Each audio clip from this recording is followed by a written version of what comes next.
तर आपण जो टॉपिक स्टडी केला होता तो कोणता होता? कॉलम. तर कॉलम जो आहे, कॉलम तुम्हाला माहिती आहे ना काय आहे कॉलम? स्ट्रक्चरल मेंबर आहे बिल्डिंग मधला. कोणता आहे? व्हर्टिकल स्ट्रक्चरल मेंबर आहे, जो काय घेते? कॉम्प्रेशन. काय घेते? कॉम्प्रेशन. तर जनरल नाही का वेगवेगळ्या ठिकाणी वेगवेगळ्या टाईपचे कॉम्प्रेशन वाले मेंबर आहे. म्हणजे जसं सांगायचं उद्देश झाला, एक कॉलम जो आहे बिल्डिंग मध्ये जो मेंबर वापरतो आपण, बिल्डिंग मध्ये जो मेंबर वापरत आहे कॉम्प्रेशन, म्हणजे कॉम्प्रेशन घेणारे वेगवेगळे मेंबरची गोष्ट करताय. म्हणजे फक्त इंट्रोडक्शन देता का कोणकोणते मेंबर राहते कॉम्प्रेशन घेतात असे. एक बिल्डिंग मधला एक कोणता मेंबर आहे जो की कॉलम. हा, कॉलम काय घेतो? कॉम्प्रेशन. याला कोणता मेंबर म्हणते? Compression member.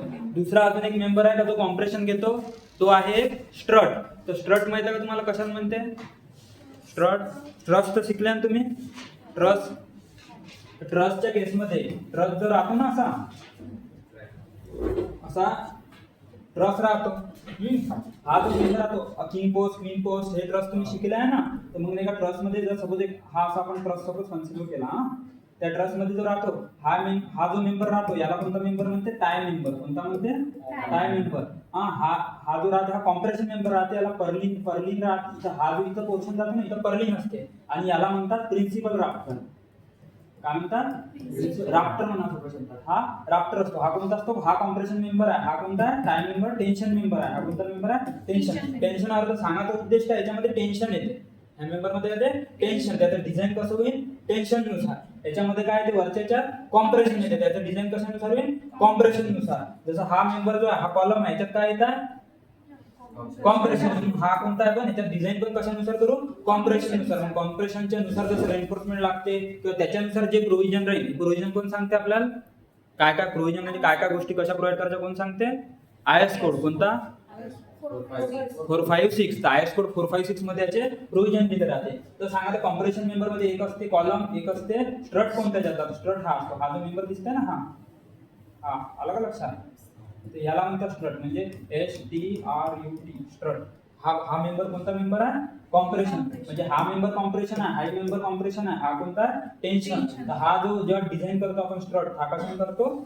जरा तिथे एक असा हॉरिझॉन्टल देऊन हा इन्क्लाइन दिला, हा कोणता? स्ट्रट आहे. हा कशाला सब्जेक्टेड राहतो? जनरली कॉम्प्रेशन राहतो. त्याचं डिझाईन कशानुसार? ते कॉम्प्रेशन नुसार. दुसरा एक राहतो बूम. बूम ऐकलाय का? कशाला म्हणते? बूम नावाचा एक मेंबर असते. बूम कुठे राहतो? जे तुमची शिप राहते, शिप पाहिला मोठं जे जहाज राहते त्याच्यावर अशी मदत नाही, तुम्ही पाहिला असा मोठाचा मोठा एक अशी रूम सारखा राहते ना, आणि इथून एक अशी क्रेन गेली राहते. पाहिला ना तुम्ही क्रेन, आणि हे क्रेनला असा आकडा लावून असा हे राहते. काय म्हणते? म्हणजे इथून मग ते कंटेनर उचलू शकते किंवा जे काही उचलायचं ते उचलते. पाहिला ना तुम्ही शिपवर. तर हा जो मेंबर आहे कोणता? हा मेंबर. हा मेंबर काय असते? हा कॉम्प्रेशन मेंबर आहे. कोणता? कॉम्प्रेशन. तर हा जो मेंबर आहे ह्याला बूम म्हणतात. तर अशा टाइपचे काय राहते? वेगवेगळे मेंबर राहते जे कॉम्प्रेशनला सब्जेक्ट होतात. तर आता कॉम्प्रेशन मध्ये आपण स्पेशली स्टडी कशाचा करताय? आपण कोणत्या कॉम्प्रेशन मेंबरचा स्टडी करताय? आपण करता कॉलमचा. कशाचा? कॉलमचा. तर कॉलम मध्ये जर तुम्हाला सांगितलं तर कॉलम कशाला सब्जेक्टेड राहते? कॉम्प्रेशनला. कशाला राहते? कॉम्प्रेशनला. आता कॉम्प्रेशनचा सब्जेक्ट राहते, पण सोबत कॉम्प्रेशन मध्ये काय होते? जर याला मी काय ही समजची काय राहते? मदतली काय राहते? मदतली काय राहते? ऍक्सिस राहते ना, सेंट्रल ऍक्सिस जी आहे, तर या ऍक्सिसच्या एक्झॅक्ट जर सपोज इथून लोड पास होतो कशातून? हा जो पॉइंट आहे सेंटर मधूनच, समजा परफेक्ट सेंटर मधून जर लोड जात असेल तर परफेक्टली काय आहे त्याच्यात? कॉम्प्रेशन आहे. तर त्याला कोणता कॉलम म्हणते? ऍक्सिअली कॉम्प्रेस कॉलम. कोणता? ऍक्सिअली कॉम्प्रेस कॉलम. म्हणजे पूर्णच्या पूर्ण त्यात काय येतात? कॉम्प्रेशन येतात. पण जर आता सपोज आता वरचा तुम्ही टॉप व्ह्यू जर पाहिला, आता सपोज हा नाही का त्याचा आपण टॉप व्ह्यू बघितला, तर या टॉप व्ह्यू मध्ये जर विचार केला, आता याचा सेंटर कोणता राहील? सपोज हा सेंटर आहे. परफेक्ट याच्यातून जर लोड जात असेल तर तो कोणता झाला? फुल्ली ऍक्सिअली कॉम्प्रेस कॉलम झाला. आणि मी काय सांगतो, याच्यापासून जसं जसं दूर जाईल तर तसं तसं काय होईल? तो कॉलम थोडासा ज्या साईडला जाईल, सपोज या साईडला जाईल तर या साईडला असा वाकायला सुरुवात होईल. तिकडच्या साईडने गेला तर तिकडच्या साईडला वाकायला सुरुवात होईल. तर ज्या पॉईंट पासून इथे जे आहे इथे इसेंट्रिसिटी, म्हणजे जितका दूर दूर जाईल त्याला काय म्हणतो आपण? इसेंट्रिसिटी. त्याची काहीतरी व्हॅल्यू राहील जे आपण मोजतो. तर जर सपोज एक्झॅक्ट इथे पॉईंट, जर एक्झॅक्ट ज्या पॉईंटवर उभा आहे सेंटर, त्याच्यावर इसेंट्रिसिटी काय राहणार? इथे ऍक्सिअली कॉम्प्रेस होत आहे ना, इसेंट्रिसिटी म्हणजे काय? सेंटर पासून दूर दूर जाऊन आपण मोजू. आणि एक्झॅक्ट सेंटरवरच उभा असेल, एक्झॅक्ट सेंटरवरच उभा आहे, तर त्या केसमध्ये इसेंट्रिसिटी किती राहील? झिरो. किती राहील? झिरो राहील ना, कारण मोजून कुठून राहिलो? सेंटर पासूनच. सेंटरवर एक्झॅक्ट उभा आहे आपण, तर इसेंट्रिसिटी काय राहील? झिरो राहील. मग इसेंट्रिसिटी जर झिरो आहे तर तो कोणता कॉलम झाला तुमचा? ऍक्च्युअली कॉम्प्रेस लोड जो column, actually compressive loaded column जो आहे तो कोणता झाला? जर एक्झॅक्ट इसेंट्रिसिटी तिथे असली तर. पण तुम्हाला माहिती आहे साईटवर आपण हा विचार करू शकतो का? ऍक्च्युअली लोडेड काय होऊ शकते? लोड इकडे तिकडे शिफ्ट होऊ शकते. आणि आपण डिझाईन चांगल्यासाठी करू ना, जितकं चांगलं म्हणजे जास्तीत जास्त गोष्टी तो काय करू शकला पाहिजे? रेजिस्ट करू शकला पाहिजे. तर मग आता सपोज हा जर समज मी काय सांगतो तर हे 300 mm आहे. किती आहे? 300 mm. याचा सेंटर कितीवर आला? 150 वर. आता हा किती आला? 150 mm वर. 150 mm वर. आता इथून तुम्ही जर मोजत असाल तर इथून 10 mm दूर गेला. इथून काय गेला? 10 mm दूर गेला. मग तिथून 20 mm 30 mm. आता इकडे 150 तिकडे 150 जागा असा जात नाही. तशी तशी काय होईल? जितका दूर जाईल तितकी काय त्याची इसेंट्रिसिटी वाढणार. तुम्ही विचार करा, जर सपोज ह्या कॉर्नरला खूप जास्त लोड लावलं एकदम हा काय झाला? एकदम त्याचा कॉर्नर आहे, पुढच्या पुढे वजन जर इथून पास व्हायला गेला तर बाकीच्या ठिकाणच्या कॉन्क्रीटवर वजन, इकडच्या कॉन्क्रीटवर वजन जाईल का जास्त? नाही. पूर्ण वजन कोणतं येईल? ह्या साईडनं. ही साईड दबन ना, ही साईड काय होईल? दबन. म्हणजे त्याच्याने काय ते बेंड होईल. म्हणजे काय ते? बेंडिंग. तर म्हणजे त्या केसमध्ये काय ते? ऍक्सियल लोड प्लस कशाचा विचार करावा लागेल तुम्हाला? बेंडिंगचा विचार करावा लागेल. कशाचा? बेंडिंगचा. म्हणून का कॉलम कसा दोन टाईप डिझाइन होते. एक ऍक्सियली लोडेड राहते, कोणता राहते? ऍक्सियली लोडेड कॉलम. हा. आणि एक राहते ऍक्सियल प्लस काय राहते? बेंडिंग. काय राहते? बेंडिंग. तर आपण जनरली कशासाठी डिझाइन करतो? याच्यासाठी डिझाइन करतो. आलं का लक्षात?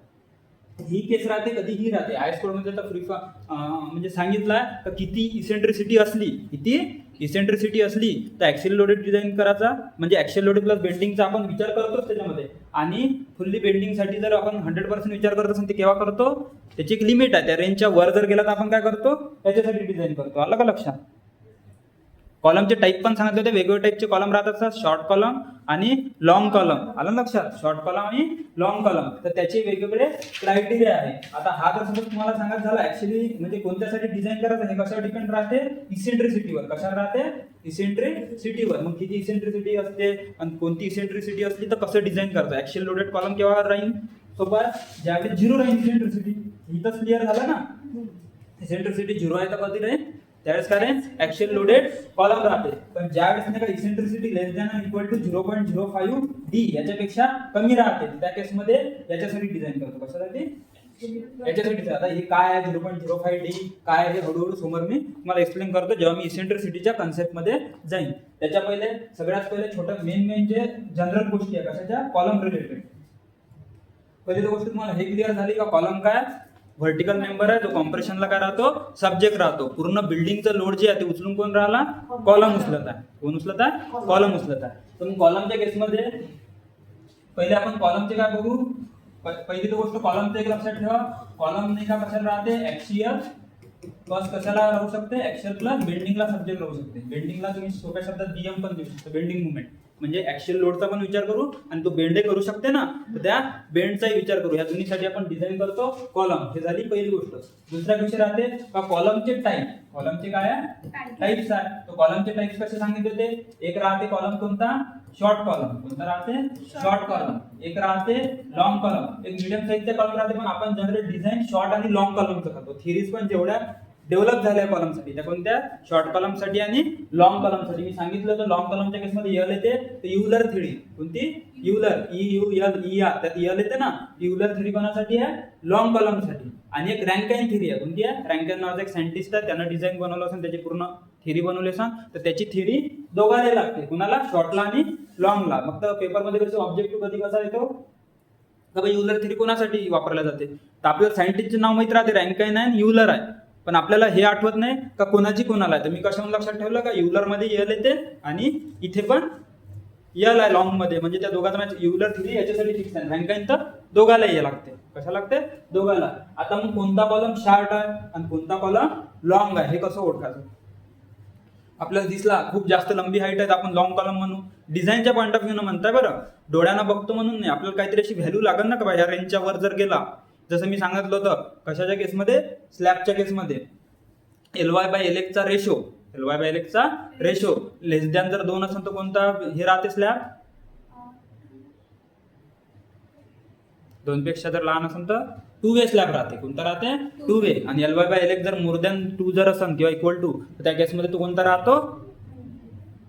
वन वे स्लॅब राहतो. कोणता राहतो? वन वे स्लॅब राहतो. हे मी सांगितलं होतं. लागेल स्लॅब मध्ये मी पुन्हा ते समजून सांगत असं. जसं कॉरिडॉर मधला जो स्लॅब राहते त्याची लंबाई काय राहते? खूप जास्त राहते आणि रुंदी काय राहते? कमी राहते. तर त्या केसमध्ये आपण तो कोणता डिझाईन करतो? वन वे स्लॅब म्हणून डिझाईन करतो. काय करतो? One way. कारण त्याच्यामध्ये मग काय मेन रेन्फोर्समेंट पण येईल आणि डिस्ट्रीब्युशन रेन्फोर्समेंट पण येईल. पण टू वे स्लॅब मध्ये काय राहते? दोन्ही साईडनं मेन रेन्फोर्समेंटच राहील. त्या डिस्ट्रीब्युशन नाही, दोन्ही साईडनं काय राहते? मेन रेन्फोर्समेंट राहते. मग कॉलमच्या केसमध्ये तुम्हाला असं ठरवा लागेल ना, मला शॉर्ट कॉलम कोणता आणि लॉंग कॉलम कोणता. तर त्यासाठी एक कन्सेप्ट येतो, तो असतो स्लेंडरनेस रेशो. कोणता असतो? Slenderness ratio. आता स्लेंडरनेस रेशो काय आहे? स्लेंडरनेस रेशो जो आहे म्हणजे याची व्हॅल्यू कॅल्क्युलेट करायची. त्या व्हॅल्यूवरून आपण ठरवतो का तो शॉर्ट कॉलम आहे का लॉंग कॉलम आहे का पेडेस्ट्रियल पण आहे.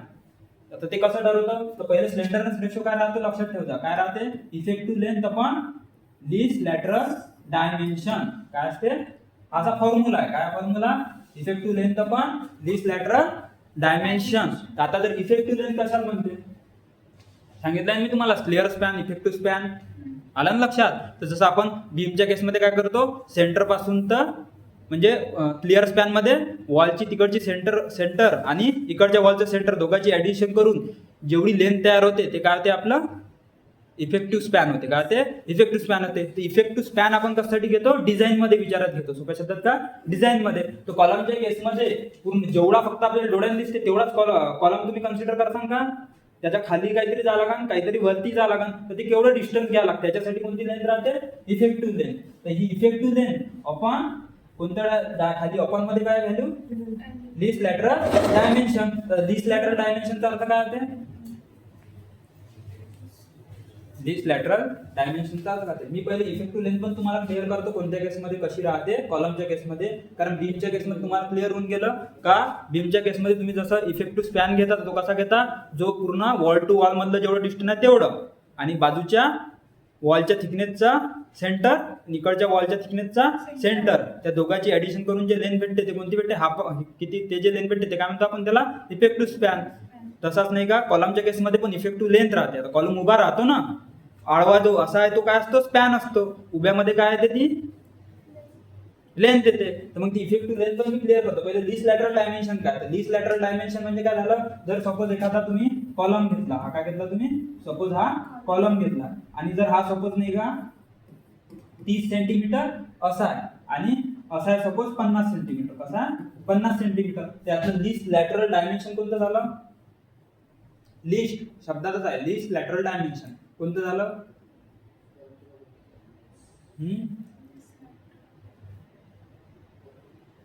लिस्ट म्हणजे कमी. कोणता आहे कमी? कोणता? 30 आहे ना. तर हे कोणतं झालं आपलं? LLD. म्हणजे मग सोप्या शब्दात काय ना, स्लेंडरनेस रेशो करताना काय करायला? दोन साईड जर दिल्या त्याच्यातली 30 सेंटीमीटर काय झालं तुमचं? लिस्ट लॅटरल डायमेन्शन झालं. काय झालं? 30 सेंटीमीटर. म्हणजे आता सपोज हे 30 दिलं असतं, हे 30 दिलं असतं, तर मग इथं किती घेतलं असतं? इथे 30 आहे, इथं 50-30 आहे म्हणून तुम्ही समजू शकता इथं काय 30 म्हणून तुम्ही डायरेक्ट 30 घेतलं. जर सपोज इथे 30 असतं इथे 30 असतं मग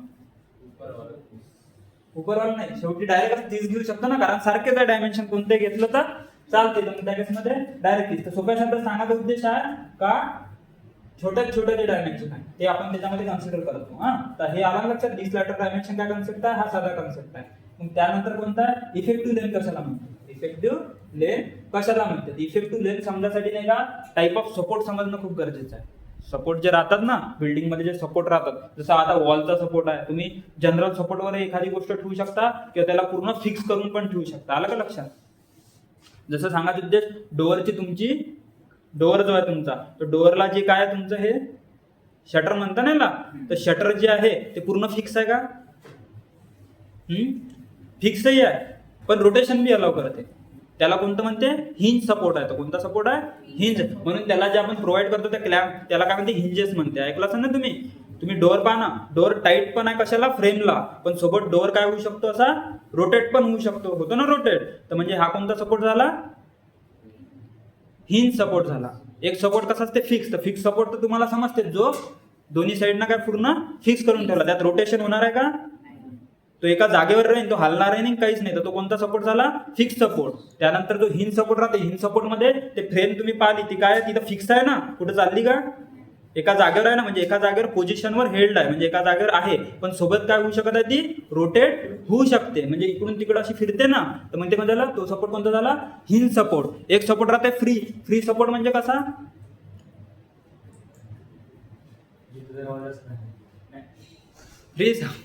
फ्री सपोर्ट म्हणजे असा सपोर्ट का ज्याला काही असं सपोर्टिंग काहीच नाही, डायरेक्ट ओपन ठेवला. कॅन्टिलीवर पहा तुम्ही, कॅन्टिलीवर समजते ना तुम्हाला?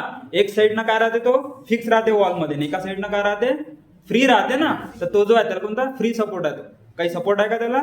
नाही. तर मग तसा आहे फ्री सपोर्ट राहते. मग त्याच्या वेगवेगळ्या इफेक्टिव्ह लेंथ काढायचे व्हॅल्यूज आहे, कशा काढायच्या म्हणजे जसं फॉर एक्झाम्पल आता जसं आता स्लेंडरनेस रेशो आले लक्षात तुम्हाला. इफेक्टिव्ह लेंथ पण काय? Least lateral dimension. त्यातलं लीस्ट लॅटरल डायमेन्शन तुम्हाला क्लिअर झालं. आता फक्त इफेक्टिव्ह लेंथ काय हेच क्लिअर करायचं आहे ना. तर त्या केसमध्ये कसं राहील? जर क्लिअर करतो आता सपोज हा जर आपण एक कॉलम घेतला, काय घेतला? हा एक सपोज आपण कॉलम घेतला आणि ह्या कॉलमची जर सपोज आपण लेंथ कन्सिडर काय केली? 4 मीटर. काय केली? 4 मीटर. तर आता 4 मीटर तुम्ही त्याची इफेक्टिव्ह लेंथ डायरेक्ट 4 मीटर घेसान का? हे जर क्लिअर लेंथ आहे, काय क्लिअर लेंथ आहे त्या कॉलमची, पण आपल्याला इफेक्टिव्ह लेंथ म्हणजे डिझाईन साठी किती वापरायची हे कन्सिडर करावं लागेल. ते कशावर डिपेंड करते? तिथं कोणत्या टाईपचा सपोर्ट आहे. तर मग त्या केसमध्ये जर पाहिलं तर जर सपोज तुम्ही पहिला क्रायटेरिया तुमचा फिक्स सपोर्ट. कोणता? Fix support. फिक्स सपोर्ट म्हणजे काय? तो एका जागेत पूर्ण पकडूनही आहे आणि तो त्याला हालू पण देत नाही. आलं का लक्षात? मग अशा केस जेव्हा कॉलमची राहते, कोणती? अशी केस जेव्हा कॉलमची राहते, म्हणजे आता फिक्स सपोर्टचं नोटेशन कसं राहते दाखवायचं? असं राहते. कसं? असा शो जो केला जाते ना, असा हा कोणता सपोर्ट आहे? Fix support. तर फिक्स सपोर्टच्या केसमध्ये इफेक्टिव्ह लेंथ कोणी सांगितलं? IS code. त्यांनी डिझाईन मध्ये कॅल्क्युलेशन केलं असेल तेव्हा त्यांनी ठरवलं का बा ह्या केसमध्ये इफेक्टिव्ह लेंथ किती घ्यायला पाहिजे. इफेक्टिव्ह लेंथ किती घ्यायला पाहिजे डिझाईनच्या केसमध्ये? ती राहते L is equal to 0.65 L. किती राहते? L is equal to 0.65 L. कोणत्या केसमध्ये? दोन्ही बोथ एंड आर फिक्स. दोन्ही एंड काय फिक्स आहे. जनरली वॉलचे जर तुम्ही जर पाहिले तर आपल्या बिल्डिंग मधले काय राहते? दोन्ही एंड काय राहते? फिक्स राहते. खालचा फिक्स राहते, वरचा फिक्स राहते. मग हे जेव्हा फिक्स सपोर्ट राहते तो इफेक्टिव्ह लेंथ किती राहते? 0.65 एल.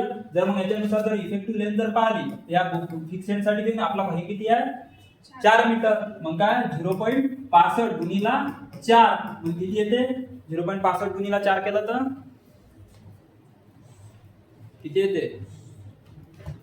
तर आपण इथं 4 मीटरचा आहे ना, पण साईज कोणती राहू शकते? जसं आपली जी रूम आहे 3 मीटरची हाईट राहते, आपल्या खोलीची किती राहते? 3 मीटर. तर इथं 3 राहू शकते. तर डायरेक्ट तुम्हाला कॅल्क्युलेट करता आली पाहिजे ना किती येते व्हॅल्यू. 2.6. किती येते? 2.6. मग याचा अर्थ काय झाला माहित आहे? ही हाईट किती आहे? 4 मीटर. त्यापैकी 2.6 मीटर आपण नाही का स्पेशली डिझाईन मध्ये कन्सिडर करताय. का करताय? स्लेंडरनेस रेशो पण कॅल्क्युलेट करताना आपण ती लेंथ कन्सिडर करताय. त्याच्या मागे रिझन हे आहे का हा जो एंड आहे कोणता? हा एंड फिक्स आहे. आता फिक्स एंडचा जो कॉर्नर राहील तो पोर्शन काय राहील? एकदम पकडून राहील ना घट्ट. तर ज्या वेळेस जर सपोज कॉलमच्या केसमध्ये कधी कॉम्प्रेशन आल्याच्या वेळी काय होऊ शकते? तो बेंड होऊ शकते. तर तो एक्झॅक्ट इथून बेंड नाही, इथून बेंड नाही, इथून थोडासा समोरच्या डिस्टन्स वरून बेंड होईल. आला का लक्षात? समजत आहे का तुम्ही? कसा होईल? असा बेंड होईल. हा पोर्शन वर काऊन नाही? एवढा पोर्शन त्याला टाईट पकडून आहे ना एकदम जागेवरून, त्या पोर्शन वरून तो बेंड होणार नाही. म्हणून ह्या केसमध्ये त्याची इफेक्टिव्ह लेंथ किती आली? मग एल इज इक्वल टू किती आली? 2.6 मीटर. जर तुम्ही 4 मीटर मधून 2.6 मीटर जर काढून टाकलं तर किती राहते? 1.4. किती राहते? 1.4. तर मग 1.4 चे अर्धे इकडं अर्धे इथे, म्हणजे किती उरले हे? 0.7 इथे आणि 0.7 इथे, म्हणजे 70 सेंटीमीटर. कॉलमच्या त्या एंड पासून इथपर्यंत किती? 70 सेंटीमीटर. आणि खालून 70 सेंटीमीटर. एवढा एंड काय होणार आहे? एकदम फिक्स राहणार आहे आणि काय होणार आहे? हलणार पण नाही आहे. पण त्याच्या समोरचा जेवढा पोर्शन आहे, त्याच्या समोरचा जो पोर्शन आहे तो पोर्शन काय होऊ शकते? बेंड होते. तर मग तो आपण जनरल डिझाईन मध्ये किंवा कॅल्क्युलेशनच्या केसमध्ये काय करतो?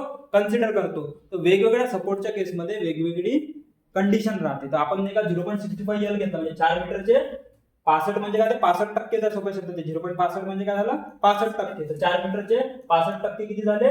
2.6 मीटर. एवढी आपण इफेक्टिव्ह लेंथ कन्सिडर करताय. आता हे कॉन्सेप्ट डिटेल कशासाठी सांगत आहे, कारण तुम्हाला स्लेंडरनेस रेशो कॅल्क्युलेट करता आला पाहिजे. स्लेंडरनेस रेशो कॅल्क्युलेट करता आला, तुम्हाला तो कॉलम कोणता आहे, म्हणजे शॉर्ट कॉलम आहे लॉंग कॉलम आहे, एवढं डिटेलमध्ये मी तुम्हाला सांगत आहे. म्हणजे आलं का लक्षात. तर त्याच्या मागे काय क्रायटेरिया पाहिजे, तर अशी इफेक्टिव्हनेस आपण कॅल्क्युलेट करतो, ती किती आली 2.6 मीटर. त्यानंतर दुसरा जे राहते दुसरी जे इफेक्टिव्ह लेंथ, हा एक कोणता सपोर्ट झाला आता, फिक्स सपोर्टची गोष्ट. दुसरा एक सपोर्ट राहतो हिंज सपोर्ट. कोणता सपोर्ट, हिंज सपोर्टचं असं राहतं. कॉलमला मी असा एवढा ड्रॉ नाही करत, सिंगल लाईन ड्रॉ करतो. सिंगल लाईन मध्ये हा कोणता सपोर्ट आहे, हिंज सपोर्ट आहे. कसा, हिंज. तर मी काय सांगतो, हिंज सपोर्ट काय करतो, जसं तुम्ही डोअरचं शटर जे पाहिलं ते काय एका जागेवर फिक्स आहे, पण काय करताय, रोटेशन काय करताय, तो अलाउ करताय. म्हणजे हिंज हा सपोर्ट कसा आहे, हिंज आहे. म्हणजे हा काय करणार, ह्या कॉलमला त्या जागेवर पकडून राहणार, पण हा काय करणार, तिच्या रोटेशनला थोडंसं अलाउ करणार, म्हणजे ऍडजस्ट होऊ शकते त्याच्यात. म्हणजे सांगा तुमचे हा जो सपोर्ट आहे ह्या केसमध्ये काय, हा फिक्स असल्याच्यानं काय झाला, इथून डायरेक्ट बेंड झाला. कुठून झाला, इथून बेंड झाला ना. पण हा डायरेक्ट नाही का, काय हा फक्त फिक्स आहे, पण रोटेशन काय करताय, तो अलाउ करताय. म्हणजे फिरायला असं अलाउ करताय ना. त्या केसमध्ये कॉलम काय होतो, डायरेक्ट इथूनच बेंड होतो. जिथून सपोर्ट आहे ना, कॉलम निघून नाही जाणार, तिथं फिक्सच राहील, पण तो बेंड कुठून होतो, डायरेक्ट जिथून सुरुवात झाली तिथूनच झाला. तर मग याचा अर्थ काय झाला, effective length is equal to जेवढी त्याची लेंथ आहे तेवढीच काय त्याची इफेक्टिव्ह लेंथ आहे. समजत आहे का मी काय सांगत आहे. दोन्ही एंड जेव्हा फिक्स होते त्यावेळेस आपण त्याची इफेक्टिव्ह लेंथ काय घेतली, 0.65 L. तुम्हाला याची व्हॅल्यू 4 मीटर दिली, मग तुम्ही 0.65 ला 4 मीटरनी मल्टिप्लाय केलं, ते किती निघून आलं, 2.6 मीटर. फक्त तुम्हाला चेक करायला लागते का तुमच्या कॉलमच्या केसमध्ये कशा प्रकारचा सपोर्ट आहे. इथे काय होते, दोन्ही फिक्स होते, म्हणून तुम्ही काय घेतलं 0.65 L. त्यानंतर इथे काय, दोन्ही हिंज आहे. सपोर्ट कसे आहे, हिंज आहे. हिंज सपोर्ट काय, हे तर अलग लक्षात तुम्हाला. तर असे जे सपोर्ट राहते त्या केसमध्ये काय होते, effective length is equal to काय राहते, त्याची जेवढी लेंथ आहे तेवढीच. आता इथं आपण किती केलं होतं, 4 मीटर. तर मग ह्या केसमध्ये इफेक्टिव्ह लेंथ किती 4 मीटर. एक लक्षात आलं का. ज्यावेळेस दोन्ही एंड फिक्स होते त्या केसमध्ये इफेक्टिव्ह लेंथ किती आहे, 2.6 मीटर. ज्यावेळेस दोन्ही एंड हिंज आहे त्यावेळेस किती निघून आली आपली, 4 मीटर. त्यानंतर आता याच्या व्यतिरिक्त दोन क्रायटेरिया म्हणजे कसा, आता जसं दोन्ही फिक्स दोन्ही हिंज, मग एक एक्स्ट्रा वरची कंडिशन काय होऊ शकते, एक एंड फिक्स एक एंड हिंज. आला का लक्षात. म्हणजे आता सपोज इथे दाखवतो मी, तर हे जे एक एंड काय आहे, फिक्स आणि एक एंड, म्हणजे पहिले एक सेपरेट पाहिलं तुम्ही, मग काय केलं, दोघातला एक सपोर्ट फिक्स घेतला, एक सपोर्ट घेतला हिंज घेतला. तर या केसमध्ये effective length is equal to किती राहते, 0.8 L राहते. किती राहते, 0.7 L आहे. किती आहे, 7 L आहे. तर ही जी राहते इफेक्टिव्ह लेंथ, त्याच्यात जी आपण व्हॅल्यू टाकायची, काय करायची, आणि ती व्हॅल्यू जी आली तर ती किती येते, मग जी व्हॅल्यू येईल ते तुमची काय झाली, सोप्या शब्दात इफेक्टिव्ह लेंथ झाला. आता हे लक्षात राहणार, कॅल्क्युलेट करून दाखवायची गरज नाही ना. जसं इथे L is equal to 65 L होतं, इथे L is equal to L आहे. इथे किती 0.7 L का 0.8 L, 0.7. काय एकदम मला आठवत नाही किती, एकदा बघून घ्या बरं. एक एंड फिक्स आहे म्हणजे तिथे 0.65 आहे का 0. किती आहे ती L,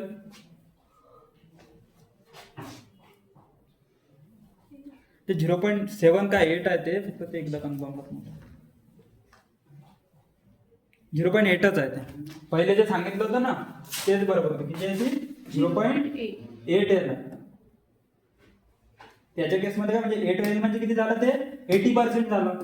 आलं का लक्षात, इफेक्टिव्ह लेंथ. आणि एक कोणता सपोर्ट राहिला आता, फक्त एक एंड फिक्स आहे. एक एंड काय फिक्स आहे आणि एक एंड काय पूर्ण फ्री आहे. तर ह्या केसमध्ये जे राहते effective length is equal to काय राहते, 2L राहते. आता ही कंडिशन म्हणजे काय झालं माहिती का, इलेक्ट्रिकचा पोल.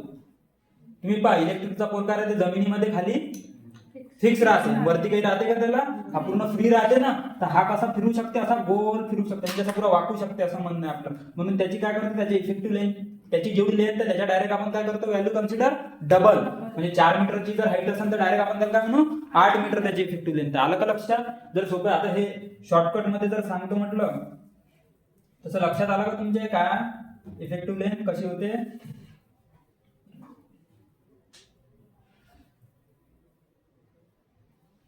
बघा सोप्या कंडिशन एवढंच आहे. एक कॉलम कोणता होता, एक होता फिक्स एंड. कोणता एंड होता, फिक्स एंड. फिक्स एंड मध्ये effective length is equal to काय होतं, 0.65 एल. आला का लक्षात? म्हणजे इफेक्टिव्ह लेंथ कशी केली, याची जी लेंथ राहील त्याला नाही का 0.65 न मल्टिप्लाय जे उत्तर येईल ते त्याची काय झाली, इफेक्टिव्ह लेंथ झाली. दुसरी कंडिशन तुम्ही कोणती बघितली, दुसरी बघितली का दोन्ही एंड काय आहे, हिंज एंड आहे. काय आहे, हिंज आहे. तर दोन्ही एंड जर हिंज असाल तर effective length is equal to काय राहते, यालाच राहते. म्हणजे जेवढी लेंथ आहे तेवढंच हे राहते. तर मग हे आला का लक्षात, इफेक्टिव्ह लेंथ 0.65 आहे. दुसरी काय आहे, effective length is equal to L. त्यानंतर काय आहे, दोघांचं कॉम्बिनेशन. तर दोघांचं जेव्हा आपण कॉम्बिनेशन घेतो म्हणजे एक एंड आपण सोबत काय घेतला, फिक्स, आणि दुसरा एंड काय घेतला आपण, हिंज. तर एक एंड फिक्स आणि एक एंड हिंज जर घेतला तर effective length is equal to काय सांगितलं मी, 0.8 एल. किती आहे, 0.8 एल. आणि एक चौथी व्हॅल्यू जी आहे, ह्या व्यतिरिक्त बरेच सपोर्ट आहे पण मेन कसे चार तुम्हाला सांगणं गरजेचं आहे. त्यानंतर एक सपोर्ट कोणता असतो, एक एंड फिक्स आहे आणि एक एंड फ्री आहे. तर त्या केसमध्ये effective length is equal to किती आहे, 2L आहे. किती आहे, 2L आहे. जे काही लेंथ दिली राहील त्याला तेवढ्यानं मल्टिप्लाय केलं तुम्हाला त्याची काय भेटून जाते, इफेक्टिव्ह लेंथ. तर इफेक्टिव्ह लेंथ कन्सेप्ट समजला का, किंवा हे व्हॅल्यू तरी लक्षात ठेवू शकता ना तुम्ही.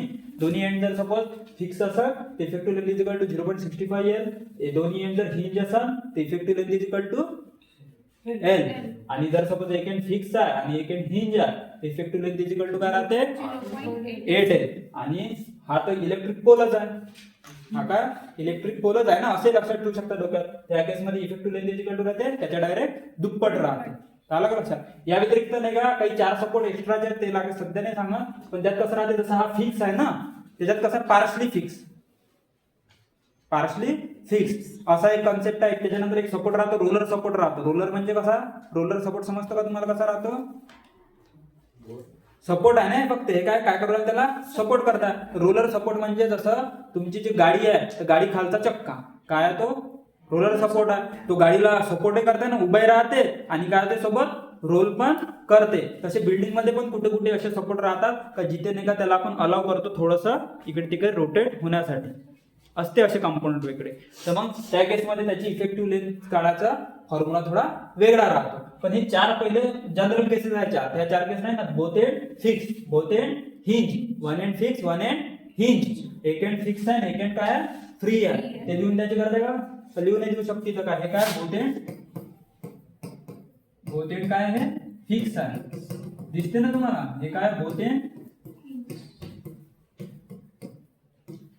Hinge, HINGD. त्याला हिंजेसच म्हणते. जे डोअरला जे लागलेले असते ना ते काय असतात, हिंजेस असतात. जे तुम्हाला काय करतात, पकडून तर ठेवतच आपण सोबत काय रोटेशन अलाउ करत आहे. पण बोथ एंड फिक्स असलं तर ते पकडूनही ठेवते, रोटेशन अलाउ करत नाही. आणि हे काय, हा कोणता, एक फिक्स आहे एक हिंज आहे, एक फिक्स आणि एक हिंज. आणि हा काय, एक फिक्स आहे आणि हा कोणता सपोर्ट आहे, फ्री सपोर्ट आहे. काय आलं लक्षात, हा कसा फ्री आहे. म्हणजे तो इलेक्ट्रिक पोल वरती काही पकडत नसतेच, त्याला डायरेक्ट ओपन राहते ना हवेत, तर तो कसा फिरते. अशा केसमध्ये काय राहते, त्यांची इफेक्टिव्ह लेंथ कॅल्क्युलेट होते. तर आलं का लक्षात इफेक्टिव्ह लेंथ.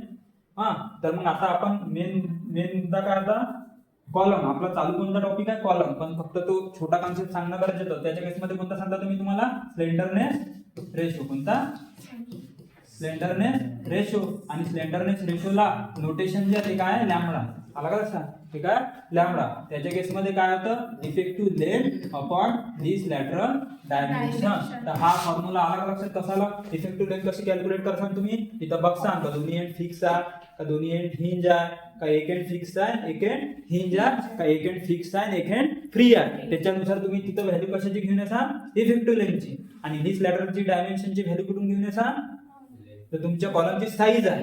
तर 300x600 असन किंवा 300x450 असन किंवा 500x500 असन, तर जे त्याच्यातली छोटी साईज आहे, जी छोटी लिस्ट म्हणजे काय असते, छोटं स्मॉल. तर लिस्ट लॅटरल डायमेन्शन कोणतं झालं तुमचं, जी त्यातली छोटी साईज आहे ते डायमेन्शन इथं घेसान. मग त्या दोघांची म्हणजे भागसान ना, वरची इफेक्टिव्ह लेंथला. जर सपोज तुम्ही सांगितलं होतं ना, जसं 2.6 मीटर कशाची घेतली तुम्ही, बोथ एंड फिक्सची व्हॅल्यू काढली होती ना. तर मग जर सपोज 2.6 जर घेतो म्हटलं, लिस्ट लॅटरल डायमेन्शन किती घेतलं तुम्ही, 30 सेंटीमीटर. किती, 30 सेंटीमीटर. तर जर सपोज खाली सेंटीमीटर मध्ये लिहिसाल तर वरती पण काय लिहायला का, सेंटीमीटर. 2.6 मीटर म्हणजे किती सेंटीमीटर होते, 260. किती होते, 260 होते ना. किंवा मग वरचं मीटर मध्ये आहे, खालचं मीटर करा. म्हणजे जर वरचं जर तुम्ही लिहिसाल किती, 2.6 मीटर, तर मग खालचं सेंटीमीटर वाला मीटर मध्ये लिहिसाल तर 30 सेंटीमीटर म्हणजे किती मीटर असते, 0.3 म्हणजे 2.6 भागेला 0.3 करा किंवा 260 भागेला 30 करा, त्याचं उत्तर सारखंच येते. किती येते?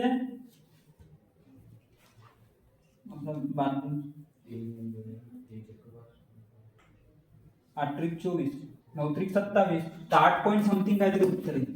काय 8 पॉईंट समथिंग उत्तर येईल. तर मग याच्यावरून आपण डिसाईड करू का हा कॉलम आता इथं लक्षात 8 पॉईंट समथिंग किती येते एक्झॅक्ट व्हॅल्यू हे किती झालं? 8 त्रिक 24 होते ना, 8.6. तर लक्षात ठेवा काय व्हॅल्यू आली आपली 8.6. आता ही जी व्हॅल्यू आली काय आली 8.6. आता तुम्हाला इथून डिसाईड करावं लागेल तर हा कॉलम शॉर्ट आहे का लॉंग आहे. आता हे शॉर्ट आहे का लॉंग त्याची काय स्लेंडरनेसच्या व्हॅल्यू दिल्या कोणी IS कोड 456 नी. ज्या कॅटेगरीमध्ये ही व्हॅल्यू बसन तो टाईपचा हा कॉलम आहे. आता मी तुम्हाला त्या व्हॅल्यू सांगितल्यावर तुम्हीच सांगसान तो कॉलम लॉंग आहे का शॉर्ट आहे. तर मग हे कशावर डिपेंड आहे ही व्हॅल्यू लक्षात ठेवा. किती आहे 8.6 काढली तुम्हीच केली ना स्लेंडरनेस रेशोची व्हॅल्यू कॅल्क्युलेट. स्लेंडरनेस रेशो लक्षात आला. ठीक आहे. मग यानंतर आपल्याला पहिलं पाहा लागेल स्लेंडरनेसच्या IS कोड 456 नी कशा व्हॅल्यू दिल्या. तर त्यांनी सांगितलं जर सपोज लॅम्बडा म्हणजे काय स्लेंडरनेस रेशो हा जर लेस दॅन इक्वल टू काय असन 3 असन, लेस दॅन काय असन 3 असन, तर त्याला काय म्हणतात पेडेस्टल म्हणतात. काय म्हणतात पेडेस्टल. मी सांगितलं होतं जसं स्टेप राहते स्टेअरकेस मध्ये जसा फरक आहे स्टेप आणि स्टेअरकेस मध्ये. 3च्या खाली असन तर स्टेप, पण 3च्या वर गेलं तर त्याला काय म्हणतो आपण स्टेअरकेस. तर तसाच क्रायटेरिया इथे पण आहे. जर लॅम्बडा किती आहे 3 ते 12 असन, किती 3 ते 12, तर तो कोणता कॉलम आहे शॉर्ट कॉलम आहे. कोणता कॉलम आहे शॉर्ट कॉलम. आणि शॉर्ट कॉलम कशात फेल होतो कॉम्प्रेशनने तर होतं. दोन्ही कॉलम कॉम्प्रेशन फेल. पण फेल्युअर कोणता आहे त्या फेल्युअरला नाव काय आहे क्रशिंग. काय होतो तो क्रश होतो. काय होतो क्रश. तो शॉर्ट कॉलम कशामध्ये फेलिंग होते क्रशिंग मध्ये. तर लॅम्बडा जर 3 ते 12 मध्ये असेल तर कोणता कॉलम आहे शॉर्ट कॉलम आणि तो कशात फेल होतो क्रशिंग मध्ये. आणि जर लॅम्बडा कशामध्ये आहे 12 ते कसा 60, किती आहे 12 ते 60 मध्ये, तर मग तो कोणता कॉलम आहे कोणता कॉलम आहे लॉंग कॉलम आहे. आणि लॉंग कॉलम कशात फेल होतो बकलिंग मध्ये होतो. कशामध्ये होतो बकल होणं म्हणजे तो असा बेंड होतो. आला लक्षात. लपकणे बकल होणे म्हणजे काय सोपे शब्द लपकणे समजते ना. तर खूप लंबा जर छोटूसा कॉलम दिसून राहिला खूप उंच आहे तो कॉलम तर असा क्रश होणार आहे का तो उलटा असा साईडनं सरकन ना. समजत आहे का तुम्ही असा साईडनं सरकन. तर मग तो कोणता फेल्युअर होते बकलिंग फेल्युअर होते. कोणतं फेल्युअर होते बकलिंग. तर आता मला सांगा तुम्ही लॅम्बडाची व्हॅल्यू काढली तर तुमचा कॉलम कोणता आहे पेडेस्टल आहे का शॉर्ट कॉलम आहे का लॉंग कॉलम. Short column. तुमची व्हॅल्यू किती होती 8.6 कुठं बसते याच्या लॉंग कॉलम मध्ये नाही शॉर्ट कॉलम 8.6 इथं बसते ना. म्हणजे आपला कॉलम कोणता झाला शॉर्ट कॉलम. मग आपण त्याचं डिझाईन पण करू कशानुसार करू शॉर्ट कॉलम नुसार करू. आणि त्याचं फेल्युअर आहे आपल्याला आधीच माहित राहील कसं फेल्युअर होईल क्रशिंग फेल्युअर होईल. तर आता हे गोष्ट क्लिअर झाली का तुम्हाला कॉलम कसा राहते कॉलम कशासाठी डिझाईन करतो. आणि एक कन्सेप्ट असतो स्लेंडरनेस रेशो. आणि स्लेंडरनेस रेशो नुसार तुम्ही बायफर्केट करू शकता. जर व्हॅल्यू 3च्या खाली गेली तर मग तो कोणता कॉलम झाला पेडेस्टल झाला. 3च्या खाली म्हणजे काय ते एकदम छोटे जे राहते ना बसासाठी एकदम कमी हाईटचे जे छोटे कॉलम राहते ना म्हणजे शॉर्ट पेक्षा खाली जे राहील त्याला कॉलम म्हणणार का काही नाही. तर जे छोटे एकदम राहते हाईटचे कॉलम त्याला काय म्हणतात जनरली पेडेस्टल राहतात. तर अशा टाईपचे वेगवेगळे नाही का कॉलमचं असं बायफर्केशन होते. आणि मग याचं डिझाईन येतं. फक्त आला लक्षात मेन मला हे सांगतो 3 ते 12 मध्ये असेल तर शॉर्ट कॉलम तो कशात फेल होतो क्रशिंग मध्ये. आणि लॅम्बडाची व्हॅल्यू जर 12 ते 60 असेल तर लॉंग कॉलम तो फेल कशात होतो बकलिंग मध्ये. आणि हा लॅम्बडा म्हणजे काय तुमचा सोप्या शब्दात स्लेंडरनेस रेशो. आणि त्याचा फॉर्म्युला काय सांगतात त्यांनी effective length upon least lateral dimension. फक्त एवढं लक्षात ठेवलं तुम्हाला डिझाईन प्रोसिजर कुठे लक्षात येईल. आलं का लक्षात. हा काय स्लेंडरनेस रेशो. अजून वेगवेगळे एलई अपॉन नाही का स्लेंडरनेस रेशोचे पण 2 फॉर्म्युले आहेत तसं पाहिलं तर. एक असते L E upon least lateral dimension आणि एक असते L E upon R minimum. R minimum म्हणजे मिनिमम रेडियस ऑफ गायरेशन. आता ते तोही फॉर्म्युला समजून सांगायला लागेल जर हे सांगतो म्हटलं तर. पण हे त्यासाठी सांगितलं कारण हा जो फॉर्म्युला वापरता कोणता तुम्ही लीस्ट लॅटरल डायमेन्शन आपलं effective length upon least lateral dimension. तर हा कोणासाठी वापरते माहिती का प्रिझमॅटिक शेप साठी. कोणासाठी प्रिझमॅटिक शेप. आता प्रिझमॅटिक शेप म्हणजे कसे शेप तर जसं फॉर एक्झाम्पल प्रिझमॅटिक शेप जे तुम्हाला माहित आहे रेक्टँगल सर्कल स्क्वेअर जे डायमेन्शन फिक्स आहे असे कोणते झाले शेप हे प्रिझमॅटिक शेप. पण हे कोणासाठी वापरला जाते फॉर्म्युला माहिती आहे का? हा वापरला जातो non prismatic. Non prismatic shape म्हणजे कसे? सर्कल, रेक्टँगल हे नाही, असे अमिबा सारखे वेगवेगळे जे डिझाईन राहते ना, आलं का लक्षात? त्याच्या टाईपचे जे शेप आहे म्हणजे जे आपल्याला माहित आहे डिझाईन जॉमेट्रिक शेप सोडून जे वेगळे शेप आहे त्याच्यासाठी कोणते फॉर्म्युला राहते हे राहते. पण जनरली आपण साईडवर तुम्ही कोणते ह्यात वापरणार आहे ना, कारण आपण असेच कॉलम डिझाईन करतो, सर्क्युलर, रेक्टँग्युलर, स्क्वेअर असेच करतो ना, म्हणून आपल्याला ह्या फॉर्म्युल्याचंच काम पडते. आलं का लक्षात? तर हा कॉन्सेप्ट समजला तुम्हाला. टाईप ऑफ कॉलम कसे तुम्ही समजू शकता. स्लेंडरनेस रेशोवर त्याची व्हॅल्यूची रेंज पाहायची 3 ते 12, 12 ते 60, त्यानुसार पेडेस्टल, शॉर्ट कॉलम आणि लॉंग कॉलम असे कॉलमचे टाईप पडतात. आता याच्यानंतर हा फक्त टाईप ऑफ कॉलमचा कॉन्सेप्ट झाला क्लिअर. यानंतर एक मेन राहतो जेव्हा तुम्हाला कॉलम डिझाईन करावं लागते तर त्या केसमध्ये काही एखादी थिअरी जेव्हा कोणी बनवते ना तर कसं ते जसं तुम्ही म्हणसान ऍक्च्युअल मध्ये तसंच घडन असं पॉसिबल आहे का? काही गोष्टी अझम्पशन करावं लागते. अझम्पशन म्हणजे अझम्पशन समजते ना तुम्हाला? तुम्ही आतापर्यंत बघितलं असेल ना, तर अझम्पशन समजते ना? अझम्पशन म्हणजे आपण आता मराठी शब्द मला नाही आठवत आहे अझम्पशनला काय म्हणते, पण काहीतरी गोष्ट आपण ऍझ्युम करतो स्वतः. ऍझ्युम करणं हे समजते तुम्हाला? तर का करतो ऍक्च्युअल मध्ये तशी ते पॉसिबल आहे नाही, पण तुम्हाला ते थिअरी किंवा ते डिझाईन बनवासाठी त्या गोष्टी ऍझ्युम करणं गरजेचं राहते. नाही तर मग ते कॉम्प्लिकेशन खूप होऊन जाते ते डिझाईन बनवताना. आला का लक्षात? आपण रफली काहीतरी मानून घेतो का असं असं होते बा, ऍक्च्युअल मध्ये भरले फील्डवर ते होत नाही, आणि फील्डवर होत नाही म्हणूनच आपण त्याला अझम करताय. समजत का तुम्ही? आलं का लक्षात? तर अझम्पशन असे बरेच अझम्पशन आहे कॉलमच्या केसमध्ये. एक कॉलमच्या केसमध्ये पहिलं अझम्पशन हे आहे का जो कॉलम राहतो तो नाही का प्लेन आफ्टर बेंडिंग आणि बिफोर बेंडिंग नाही का जसा होता तशाच्या स्टेजमध्ये असला पाहिजे. म्हणजे जसं फॉर एक्झाम्पल लोड याच्या आधी जर हा कॉलम पाहिला, लोड याच्या आधी कसा आहे हा कॉलम? सरळ आहे, काय पूर्ण स्ट्रेट आहे. आणि हा नाही का लोड आल्यानंतर काय होते? थोडेसे त्याच्यात चेंजेस होईल ना, तो वाकू शकते किंवा त्याच्या शेपमध्ये लोडायला दिसणार नाही हे, पण सांगायचा उद्देश काय तो असा डिफ्लेक्ट होऊ शकते. तर आपलं अझम्पशनचं हे म्हणणं आहे का आपण असं अझ्युम करतो का बा लोड आल्यावर आणि लोड याच्या आधी दोन्ही केसमध्ये जसा होता तो तसाच आहे. म्हणजे स्ट्रेट आधी होता ना तर परफेक्ट स्ट्रेट नंतर पण आहे. पण ऍक्च्युअल मध्ये असं राहते का? ऍक्च्युअल मध्ये असं राहते का? नाही राहत. मग आपण अजून काय करताय का दोन्ही केसमध्ये तो सारखाच राहतो, बिफोर बेंडिंग आणि आफ्टर बेंडिंग.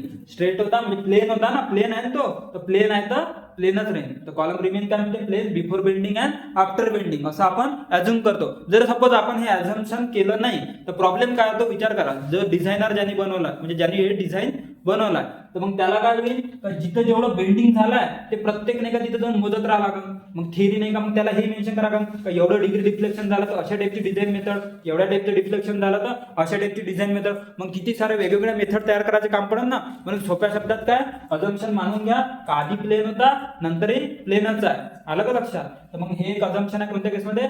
कॉलमच्या केसमध्ये. दुसऱ्या कॉलमच्या केसमध्ये एक अझम्पशन आहे का characteristic strength of the concrete आपण किती कन्सिडर करतो?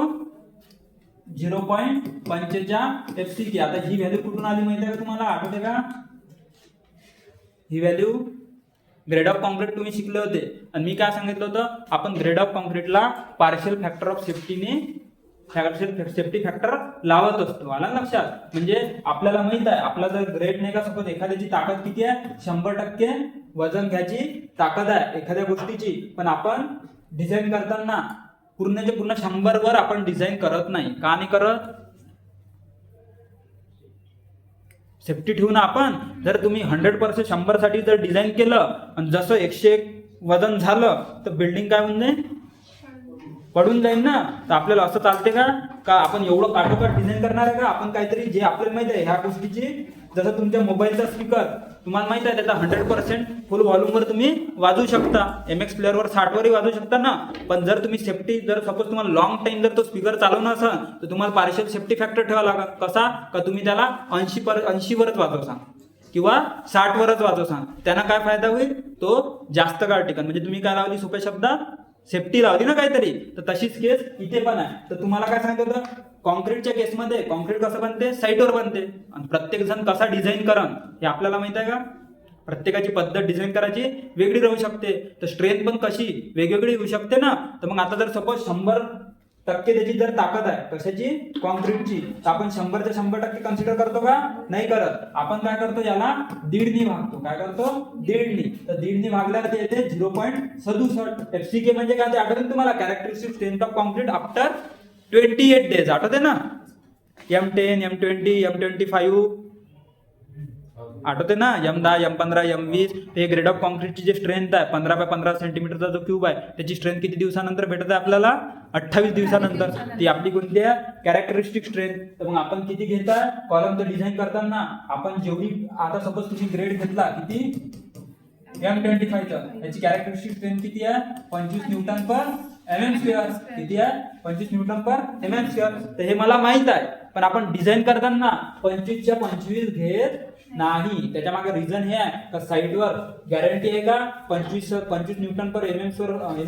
म्हणजे न्यूटन पर mm स्क्वेअरची कॉन्क्रीट परफेक्ट बनल्याच जाईल, बनवणाऱ्यावर आहे ना, जागेवर तो कसा बनवते याची गॅरंटी आहे का, नाही आहे. म्हणून आपण IS कोडने काय सांगितलं आहे का, तुम्ही इथं काहीतरी सेफ्टी ठेवा. तर मग ती सेफ्टी कशी ठेवता, तुम्ही याच्या 1.5% जर केलं तर किती येतात, 0.67 FCK. आलं का लक्षात. तर हा कसा जाऊ शकते, मटेरियल मध्ये काही प्रॉब्लेम असू शकते.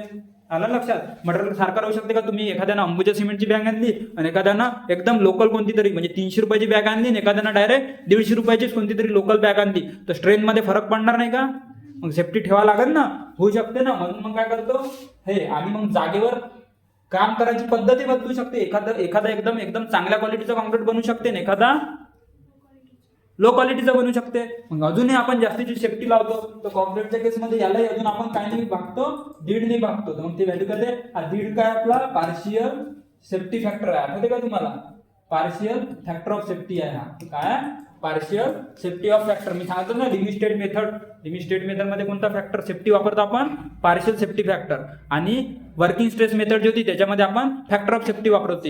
कॉन्क्रीटच्या केसमध्ये फॅक्टर ऑफ सेफ्टी किती असते, 3, आणि पार्शियल फॅक्टर ऑफ सेफ्टी किती असतो, 1.5. आता आपण कोणता वापरत आहे, 1.5. म्हणजे कोणती मेथड वापरत आहे आपण, लिमिटेड मेथड. कोणती, लिमिटेड मेथड. तर मग याच्यानुसार पार्शियल फॅक्टर ऑफ सेफ्टी 1.5 आहे. तर 0.67 भागितला 1.5 जर केलं तर ते येते 0.45 FCK. तर आपण अजून काय केलं आहे, तर 0.45 FCK ची आपल्या कॉन्क्रीटची तिथं काय राहील, स्ट्रेंथ राहील. म्हणजे सांगा तो 0.45 म्हणजे किती झालं, आसपास 50%. किती, 50%. जर सपोज नाही का इथं किती 25 न्यूटन पर mm स्क्वेअरची काय आहे, स्ट्रेंथ आहे कॉन्क्रीटची, तर आपण कॉलम डिझाईन करताना विचार काय करायला माहिती आहे, 12.5% घेत आहे. किती, 12.5%. म्हणजे त्याची ताकद आहे 25 ची घ्यायची, पण आपण काय म्हणताय, तो फक्त 12.5 न्यूटन पर mm स्क्वेअर स्ट्रेंथ घेत, म्हणजे वजन उचलणार आहे. समजत आहे का तुम्ही, हे का करताय, सेफ्टी लावत आहे. हे समजलं का, मी एवढं जे बोलताय ते काय समजत आहे, डोक्यात तर जाते ना काय अर्थ याचा, का त्याची ताकद किती आहे 25 ची, पण आपण सेफ्टी कितीची लावली, डायरेक्ट 50% ची, म्हणजे 12.5 न्यूटन पर mm स्क्वेअर. तर हे काय एक अझम्पशन आहे. जसं एक अझम्पशन काय होतं का, तो कॉलम वजन याच्या आधी आणि वजन आल्यानंतर काय राहील, प्लेनच राहील. दुसरं काय असते, त्याची कॅरेक्टरिस्टिक स्ट्रेंथ किती घेतो आपण, 0.45 FCK. आणि मी हे सांगतो तुम्हाला, स्टीलच्या केसमध्ये माहिती का, 2 वेळा आपल्याला डिवाइड करायची गरज नाही राहत, एकदाच करतो 0.67 एकदाच करतो. पण स्टीलच्या केसमध्ये फॅक्टर ऑफ सेफ्टी 1.5 नाही आहे, 1.15 आहे. तर तुम्ही 1 भागेला 1.15 करताना तर ते येते 0.87 F आहे. ते किती, 0.87 F आहे. तर तेवढी स्ट्रेंथ आपण कोणत्या केसमध्ये करतो, स्टीलच्या केसमध्ये कन्सिडर करतो. आणि त्याला अजून 1.15 न भागत नाही. त्याच्या मागे रिझन हे आहे का, स्टील काही साईटवर नाही बनत, स्टील कुठे बनते, कंपनी. तर कंपनीमध्ये एवढं व्हेरिएशन येणार आहे का, नाही येत ना. म्हणून त्या केसमध्ये ते 0.87 एवढी टक्के, म्हणजे 0.87 म्हणजे 87%. 87% आपण ताकद कन्सिडर करतो. पण कॉन्क्रीटच्या केसमध्ये आपण 87 नाही, 50 नाही, डायरेक्ट 0.45. समजत आहे का तुम्ही, एवढी कमी ताकद आपण कॉन्क्रीटच्या केसमध्ये कन्सिडर करतो, कारण त्याच्यामध्ये बरेच चेंजेस होतात. आलं ना लक्षात. तर मग तर याच्यामध्ये काय होतं, तर ही एक अझम्पशन आहे, कोणतं, 0.45 FCK. आलं ना लक्षात. त्यानंतर एक राहते दुसरा एक कन्सेप्ट, तिसरे एक अझम्पशन असं राहते का, कॉन्क्रीट आहे आणि स्टील आहे, तर कॉन्क्रीट कशा स्ट्रॉंग आहे, कॉम्प्रेशन मध्ये का टेन्शन मध्ये, कशामध्ये, आणि स्टील कशा स्ट्रॉंग आहे, टेन्शन मध्ये. तर आता जरी कॉन्क्रीट नाही का स्ट्रॉंग कशात आहे, कॉम्प्रेशन मध्ये. कशामध्ये, कॉम्प्रेशन मध्ये. पण तरी कॉन्क्रीट टेन्शन घेऊ नाही शकत, असं आहे का, कॉन्क्रीट टेन्शन घेऊ शकते. फक्त फरक एवढा आहे का कॉन्क्रीट स्टील एवढं टेन्शन नाही घेऊ शकत. किती?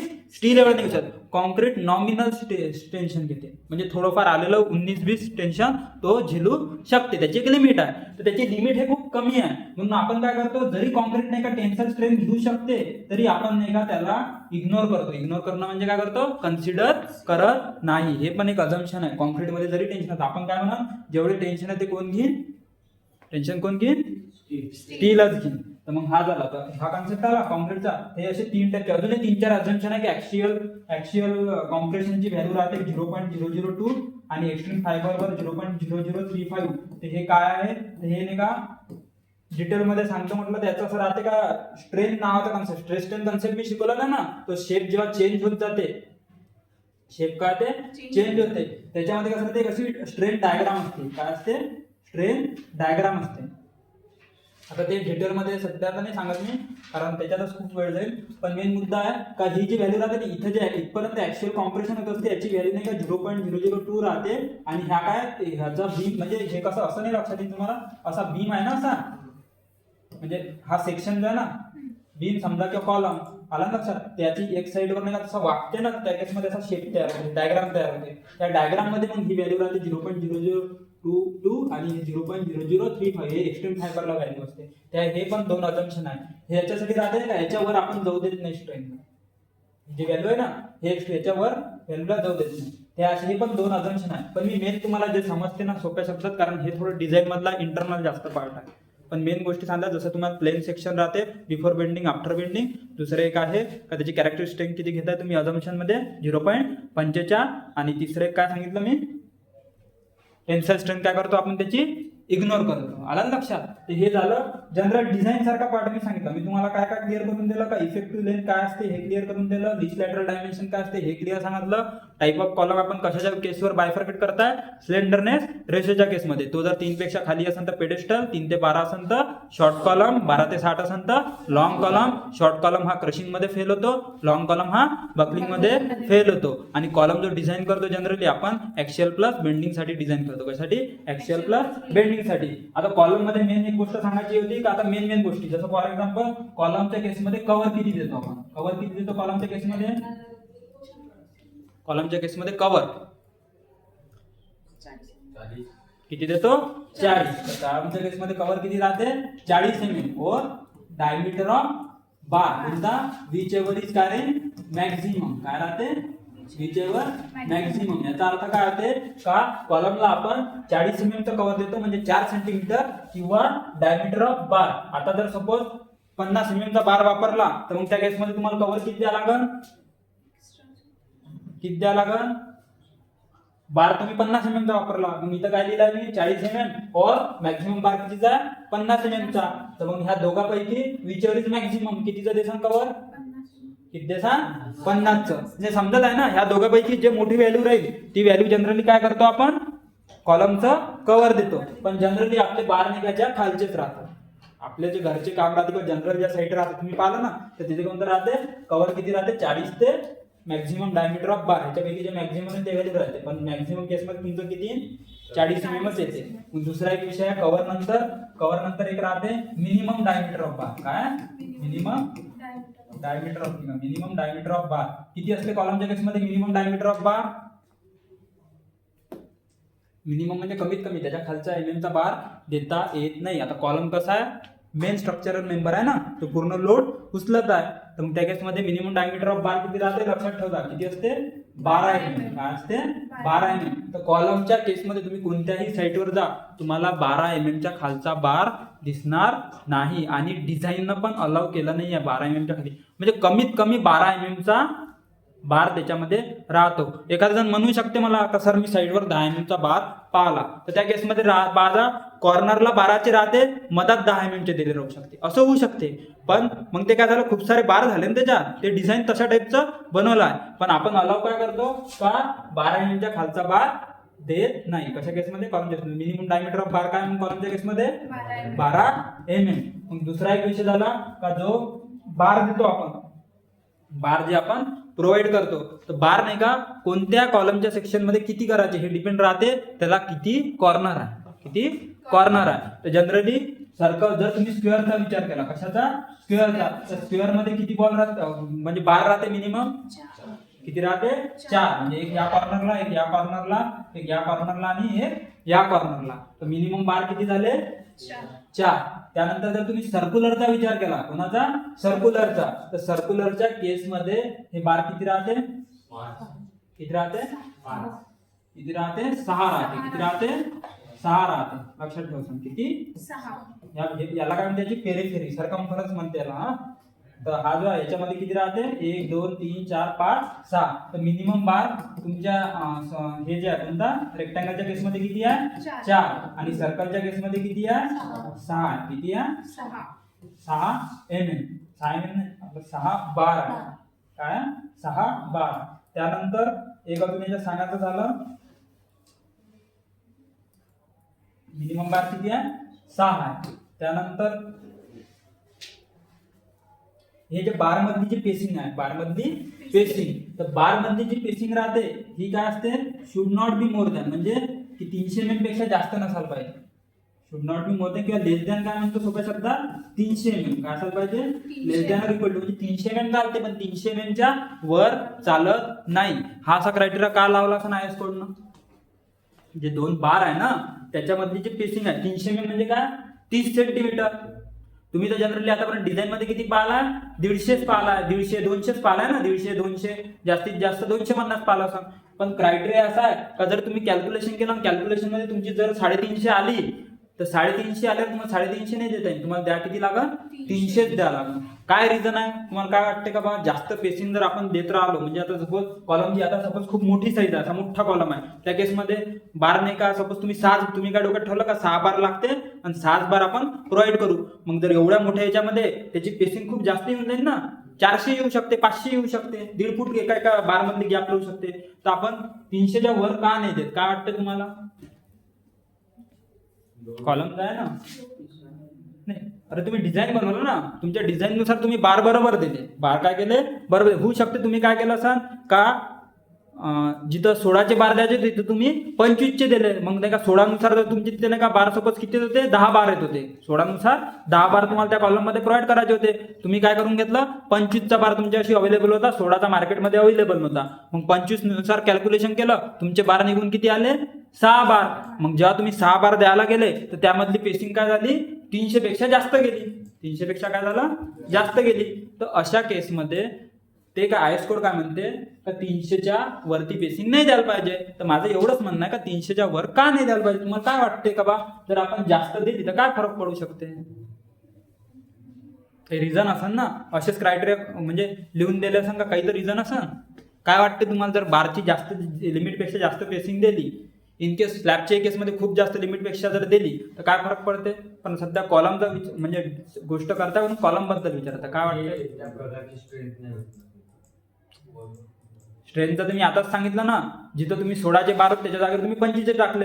जे वजन 16 उचलत जा ते 25 उचलत जाय ना नंबर ऑफ बार कमी झाले. वजन तर उचलून राहिला वजनाचा विषयच नाही आला ना. दुसरं रिझन आहे त्याच्यामध्ये. तुम्ही डिझाईन करताना हे तर विचारच करता ना जेवढं वजन येईल त्याच्यानुसारच बार टाकत आहे ना. मग तिथं कुठून प्रश्न आला का वजन नाही उचलणार. स्ट्रेंथ तर जेवढी स्ट्रेंथ राहील तेवढंच वजन उचलत ना तो. काय वाटते अंदाज तर का मला सांगा लागेल. 8 लागते का डोकं.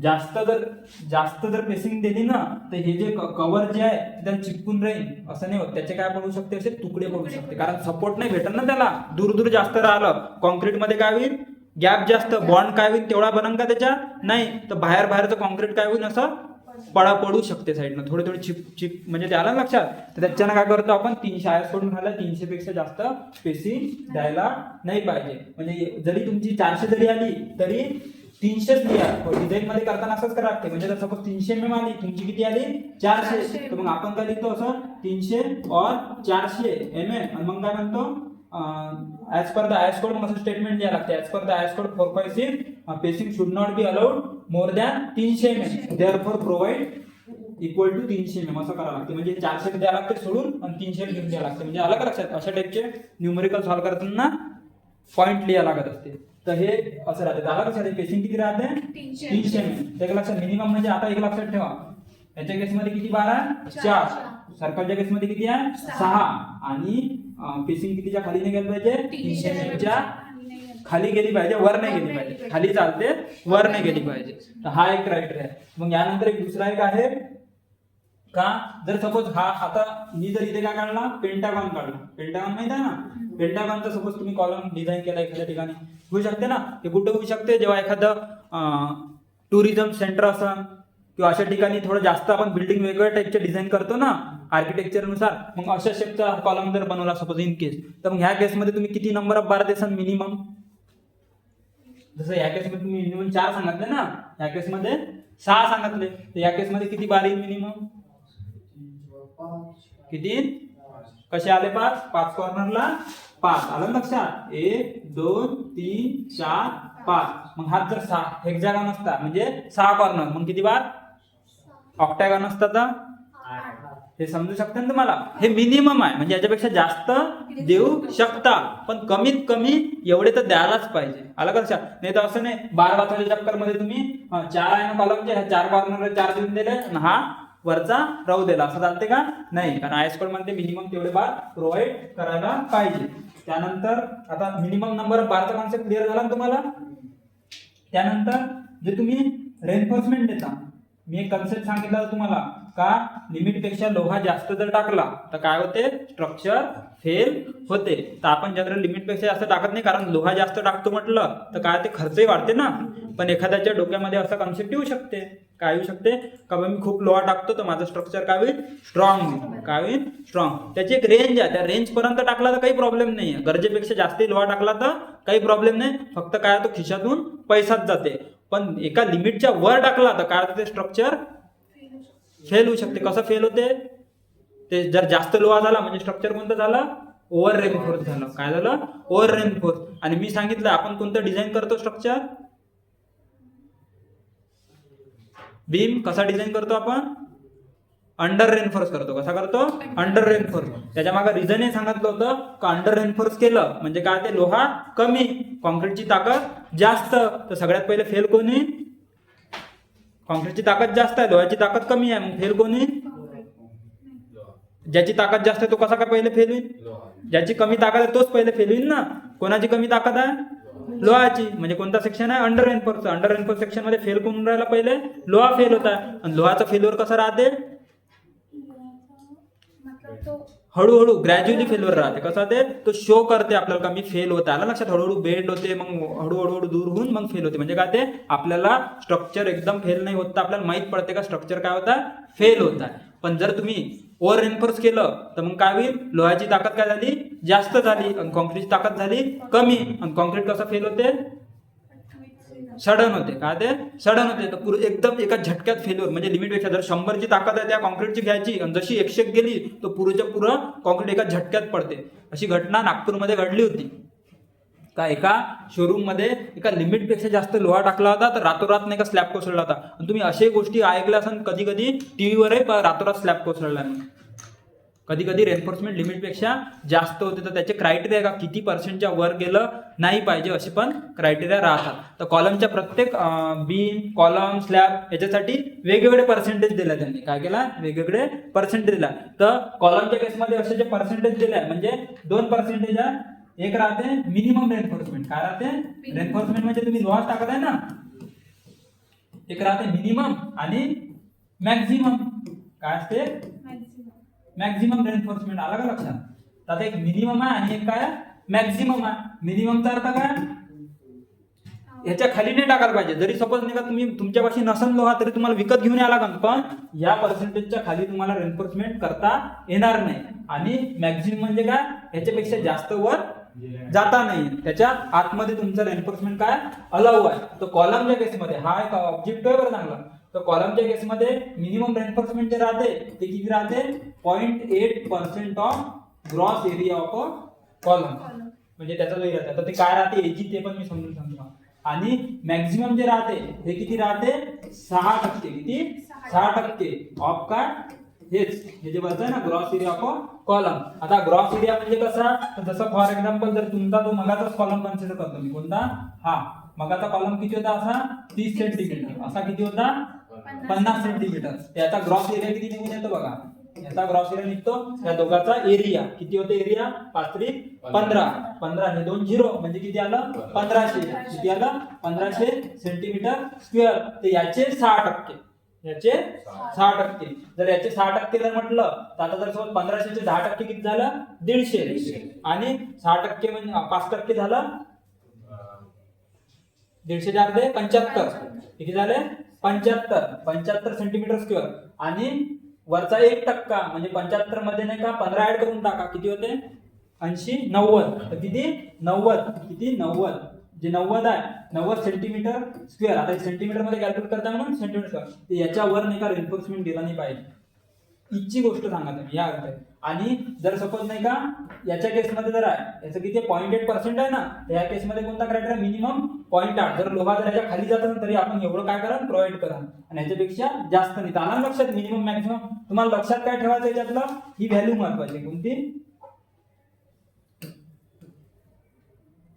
आलं का लक्षात, तुम्हाला काय लक्षात ठेवायचं फक्त ही व्हॅल्यू कोणती, इथे 0.8% आणि एक काय 6%. तर 0.8% कशाच्या केसमध्ये मिनिमम रेन्फोर्समेंट आणि मॅक्सिमम रेन्फोर्समेंट किती राहते 6% ऑफ द ग्रॉस एरिया. कशा मॅक्सिमम रेन्फोर्समेंट. कोणाच्या केसमध्ये क्रायटेरिया हा कॉलमच्या केसमध्ये, आता बीमला लागू नाही, कारण बीमच्या केसमध्ये मॅक्सिमम रेन्फोर्समेंट हे 0.04 डी म्हणजे 0.04 डी असते. म्हणजे क्रायटेरिया बदलते, सांगायचं उद्देश वेगवेगळ्या स्ट्रक्चर मध्ये वेगवेगळे आहे. तर या केसमध्ये क्लिअर झाला का तुम्हाला कसं आहे मिनिमम रेन्फोर्समेंट आणि मॅक्सिमम रेन्फोर्समेंट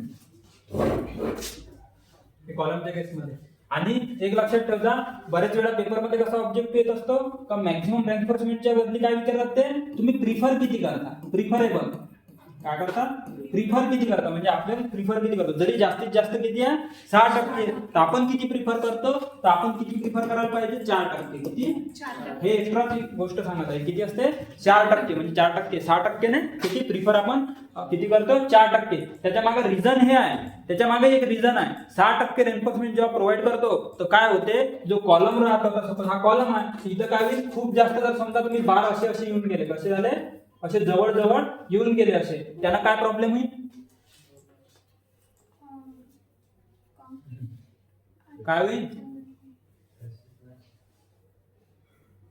तुमचं जे कॉन्क्रीट आहे ना त्याच्यातून आतच जाईल नाही. आलं का लक्षात.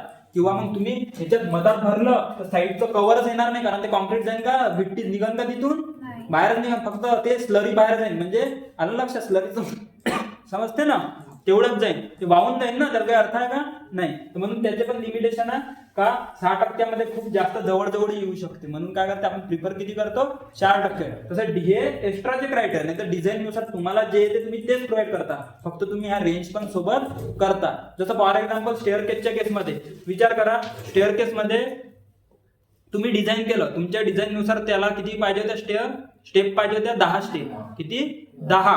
आणि आयएस कोड काय म्हणून राहिला का 12च्या वर चालत नाही आणि 3च्या खाली नाही, म्हणजे स्टेप एका फ्लाईट मध्ये.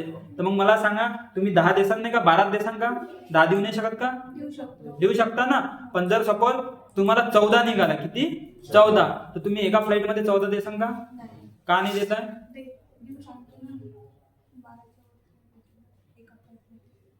देऊ शकता का, नाही देऊ शकत. काऊन नाही देऊ शकत, कारण एका फ्लाईट मध्ये किती अलाव आहे 12च्या वर चालल्या 14 म्हणजे 2 स्टेप. मग त्या केसमध्ये काय करावं लागेल तुम्हाला 12ची एक फ्लाईट बनवा लागेल आणि 2 स्टेप लँडिंग देऊन 2 स्टेप वेगळ्या बनवा लागेल. आला का लक्षात. एका फ्लाईट मध्ये एक फ्लाईट समजते ना, एका फ्लाईट मध्ये म्हणजे तुम्ही डॉगलेग स्टेअरकेसचा जेव्हा विचार करता तर कसं असं आहे, याच्यामध्ये किती येईल जास्तीत जास्त 12 आणि इकडे मग उरलेल्या 2 कुठं जाईल इथे जाईल. आला का लक्षात. तर असे क्रायटेरिया जसे लावले तशा टाईपचे हे क्रायटेरिया, म्हणजे तुम्हाला स्वतःचा डिझाईन बनवायचा आहे, फक्त सोबत नाही का हे चेक आहे, म्हणजे आपल्याला क्रॉस चेक करते ते का बा कमी ह्याच्या खाली गेलाय का आणि ह्याच्यापेक्षा जास्त गेलाय का. म्हणजे जर सोबत जास्त गेलं असेल तर जे निघालं तुमच्या डिझाईन कॅल्क्युलेशन मध्ये ते नका देऊ, हे वाला द्या. आणि जर सपोज तुम्ही डिझाईन कॅल्क्युलेशन मध्ये ह्याच्यापेक्षा कमी आलं तर तुम्ही जे तुमच्या डिझाईन मध्ये ते देसान का नाही, जे याच्यातून कॅल्क्युलेट निघाल 0.8% एजी वरून जे निघाल ते व्हॅल्यू तुम्ही कन्सिडर करता. आला का लक्षात. आणि जर याच्या मदत आलं तर काही विचार करायची गरज आहे का, जे तुमचं डिझाईन कॅल्क्युलेशन नुसार आलं ते तुम्ही सरळ सरळ देऊ शकता. आलं का लक्षात. हे लिमिट आहे. ते कशाचे मॅक्झिमम आणि मिनिमम रेनफोर्समेंट कशाच्या केसमध्ये कॉलमच्या केसमध्ये. त्या कॉलमच्या केसमध्ये कव्हर क्लिअर झालं 40 mm चं कव्हर राहते. त्यानंतर मिनिमम बार क्लिअर झाले. सर्क्युलर असेल तर 6, रेक्टँगल असेल तर 4 आणि जसा टाईपचा शेप राहील त्याच्या एक एक कॉर्नरला एक एक बार दिल्या जाते. त्यानंतर टाईप ऑफ कॉलम पण क्लिअर झाले. त्यानंतर एक क्रायटेरिया राहतो कॉलम टेक्स्टमध्ये.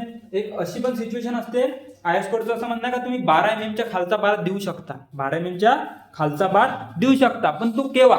त्याच्या मागे रिझन हे आहे का ज्या वेळेस त्याची डेप्थ आला नाही विड्थ राहते ना अशी डेप्थ अशी जो सेक्शन राहतो डी जर सपोज लेस दॅन किती असेल लेस दॅन इक्वल टू 250 mm. किती 250 mm.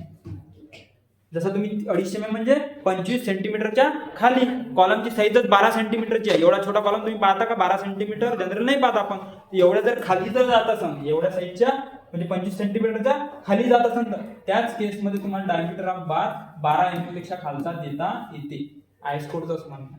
नाही तर आपण 12 mm च्या खालचा बार देत नाही. आणि ह्या केसमध्ये कव्हर पण जे राहते ना कव्हर काय राहते कव्हर पण आपण ह्या केसमध्ये कमी देऊ शकतो. 40 mm चा कव्हर असते ना कॉलमच्या केसमध्ये तिथं आपण 25 mm चा कव्हर देऊ शकतो. कितीचा 25 चा. हा कोणासाठी क्रायटेरिया लागू झाला? हा वेगळा क्रायटेरिया म्हणजे ज्यावेळेस त्याचं 250 म्हणजे जे विड्थ आहे आला लक्षात ते कितीपेक्षा 250 पेक्षा म्हणजे 25 सेंटीमीटर पेक्षा कमी आहे. तर त्या केसमध्ये तुम्ही नाही का डायमीटर ऑफ बार 12 mm च्या खाली जाऊ शकता आणि कव्हर 40 च्या बदली 25 चं पण देऊ शकता. आलं का लक्षात? नाही तर तसं काय स्टँडर्ड बाकी सगळ्यासाठी काय आपल्या केसमध्ये म्हणजे 30 सेंटीमीटर म्हणजे याच्या वरचाच होता ना 1 फुटाचा आणि 1 फूट राहतेच कमीत कमी कारण वॉलची विड्थच तेवढी राहते ना आपली. तर मग त्या केसमध्ये म्हणजे 250च्या केसमध्ये 12 आणि 25 च्या खाली देतो. आता रेग्युलर जनरल प्रॅक्टिस मध्ये काय येतं मिनिमम 12 द्यायला पाहिजे आणि हे 40 mm. हे तर क्लिअर आहे तुम्हाला. हे एक्स्ट्रा तर तुम्हाला सांगलं त्याच्या व्यतिरिक्त.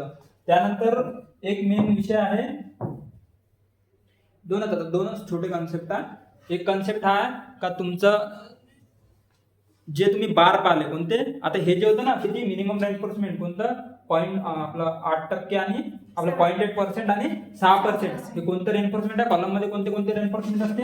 एक असते लॉन्जिट्युडनल बार. लॉन्जिट्युडनल बार म्हणजे कोणते बार झाले कोणते वाटते तुम्हाला लॉन्जिट्युडनल बार कॉलम मधले? त्याला हे बार हे जे आहे ना लंबेवाले जे 4 कोपऱ्यात 4 बार राहते लंबे याला कोणते म्हणते तुम्ही लॉन्जिट्युडनल बार. आणि जे याला जे रिंगा राहते गोल गोल त्याला असं दिसणार ना त्या रिंगा इथून असं किंवा प्लान मध्ये पाहिलं तर ते कसं दिसेल अशी रिंग राहते ना अशी रिंग याला काय म्हणतो तिकडे स्टिरअप म्हणतो रिंग मध्ये. इथं काय म्हणतो आपण याला टाईज म्हणतो. आलं लक्षात? काय म्हणतो टाईज म्हणतो. तर मग ही जी टाईज आहे तर हे लॉन्जिट्युडनल रेनफोर्समेंट आहे आणि ही काय टाईज असे दोनच रेनफोर्समेंट राहते ना कॉलम मध्ये. आणि एक सांगत होतं टाईज नसेल देत तर त्याच्या बदली तुम्ही काय देऊ शकता स्पायरल देऊ शकता. सांगितलं ना एक तर अशी रिंग देऊ शकतो नाही तर कशी अशा 2 बारला अशी सांगितलं ना अशी पण रिंग प्रोव्हाइड करू शकतो. आलं का लक्षात? आणि ही जी टाईज राहते जनरली कुठं प्रिफर करते जिथं अर्थक्वेकचा झोन आहे. कोणता? अर्थक्वेकचा झोन. अर्थक्वेक झोन मध्ये जनरली आपण स्पायरल अशा रिंगा देतो. नाही तर तुम्ही जर रेग्युलर साईडवर आपल्या साईडनं जर पाहिलं असेल तर कोणती राहते जनरली गोलच रिंगा राहते. तुम्ही स्पायरल रेनफोर्समेंट पाहिलं का? हा नाही पाहिला ना जनरली अशीच टाईज पाहिले ना तुम्ही कॉलमच्या केसमध्ये ते काय राहते टाईज राहते. ऐकून घ्या हा हे तर तुम्हाला हा बारचं तर डिटेलिंग तुम्हाला समजलं का किती आहे 12 mm. आलं लक्षात? मिनिमम मॅक्झिमम रेनफोर्समेंटचा काय ठरवला हा कितीचा 12 mm. याच्यावर किती देऊ शकता 12 नंतर 16 देऊ शकता 20 देऊ शकता. आलं का लक्षात? 25 चा देऊ शकता 32 चाही बार राहते. ते असे वेगवेगळ्या टाईपचे काय असतात तुम्ही बार देऊ शकता. कशावर डिपेंड राहील मग ते वजनावर. सोप्या शब्दात काय वजनावर. आणि राहिला विषय आता आपण टाईज बद्दल जाणून घेऊ. जे टाईज जे आहे त्याच्या केसमध्ये काय राहते टाईजचा जो डाय आहे जनरली तुमच्या घरी जे साईडवर छोट्या मोठ्या कामात पाहतो तो टाईजचा डाय किती पाहिला तुम्ही 6 mm चीच पाहिली असेल तुम्ही. कोणती 6 mm ची तुम्ही पाहिलं त्या रिंगा पुरा प्लेन राहते आणि प्लेन रिंग जे राहते ते कशाची राहते माइल्ड स्टीलची. माइल्ड स्टीलची राहते ना Fe 250 कोणता आहे माइल्ड स्टील. तर माइल्ड स्टीलची रिंग राहते जी कितीची राहते 6 mm ची. ती रिंग जनरली आपण प्रिफर करतो. त्यांचा क्रायटेरिया पण तसाच आहे. क्रायटेरिया कसा आहे जर सपोज तुम्हाला जर एखादा कॉलम जर घेतला तर त्या केसमध्ये किती mm ची टाईज द्यायला पाहिजे त्याचा क्रायटेरिया काय माहित आहे 5 max काय 5 max divided by 4 or 6 mm. किती 6 mm which ever is maximum. म्हणजे ह्या दोन व्हॅल्यू पैकी जे मोठी व्हॅल्यू राहील ती व्हॅल्यूची आपण काय करतो त्याच्यामध्ये टाईज देऊ. आता सांगायचा उद्देश असा झाला का जर सपोज मी काय घेतला 5 मॅक्स म्हणजे काय तुमच्या कॉलम मध्ये वेगळ्या टाईपचे बार राहू शकते ना. वेगवेगळ्या टाईपचे म्हणजे कसं, जसं फॉर एक्झाम्पल तुम्ही कॉलम घेतला, कॉलम केस मध्ये कॉर्नर मध्ये तुम्ही दिले सपोज कितीचे 16 mm चे बार, कितीचे 16 पाहिजे. मधात तुम्ही दिले सपोज 10 mm चे किंवा 12 mm चे देऊ शकता. आता तुम्ही तिथे 10 देऊ शकता असं काही नाही, साईडवर दिसते. पण सपोज हे 12 mm चे दिले आपण, कितीचे इकडच्या साईडनं 12चा, इकडच्या साईडनं कितीचा दिला तुम्ही 12 mm चा बार दिला. आता ह्या केस मध्ये बघा हा कितीचा 16 फाय. आता मग आपण आपल्याला याला जे स्टिरअप लावायचे, काय लावायचे स्टिरअप.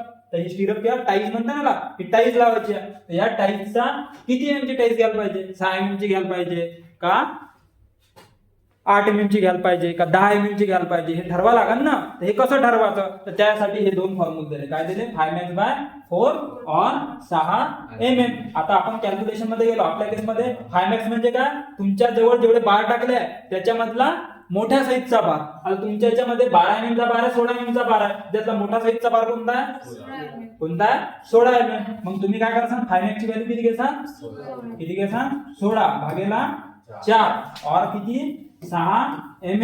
ह्या दोघांपैकी जे मोठं राहील ते, त्याचं उत्तर किती आहे 4 भागेला 16 4 और 6 mm. आता दोघांपैकी मोठं कोण आहे, किती आहे 6. मग तुम्ही स्टिरअप कितीची देसान, आलं का लक्षात, हे समजलं का तुम्हाला. आता दुसरा एक क्रायटेरिया सांगतो. दुसरा क्रायटेरिया कसा का हा जर सपोज डायमीटर ऑफ बार कितीचा आहे आपल्याकडे 25 फायचा, कितीचा 25 फायचा. आता 25 जर फाय आहे तर मग तुमच्या केसमध्ये 5 max ची व्हॅल्यू किती, किती 25. मग काय क्रायटेरिया होईल 25 भागेला 4 और 6 mm. मग 25 भागेला 4 केलं तर किती उत्तर येते 6 चौक 24, 6 पॉइंट समथिंग, काही 6.25 येतं और 6 mm. आलं लक्षात. मग या केस मध्ये किंवा आता इथे तुम्ही 6 mm घेऊ शकता कारण जनरली जवळ आहे. पण जनरली आपण काय करतो, ट्राय करतो राऊंड फिगरच करतो व्हॅल्यू. 6 mm च्या समोरचा बार कोणता आहे, कितीचा 7 mm चा आहे का, नाही कोणता आहे मॅन्युफॅक्चरिंग कितीच आहे 8 mm ची.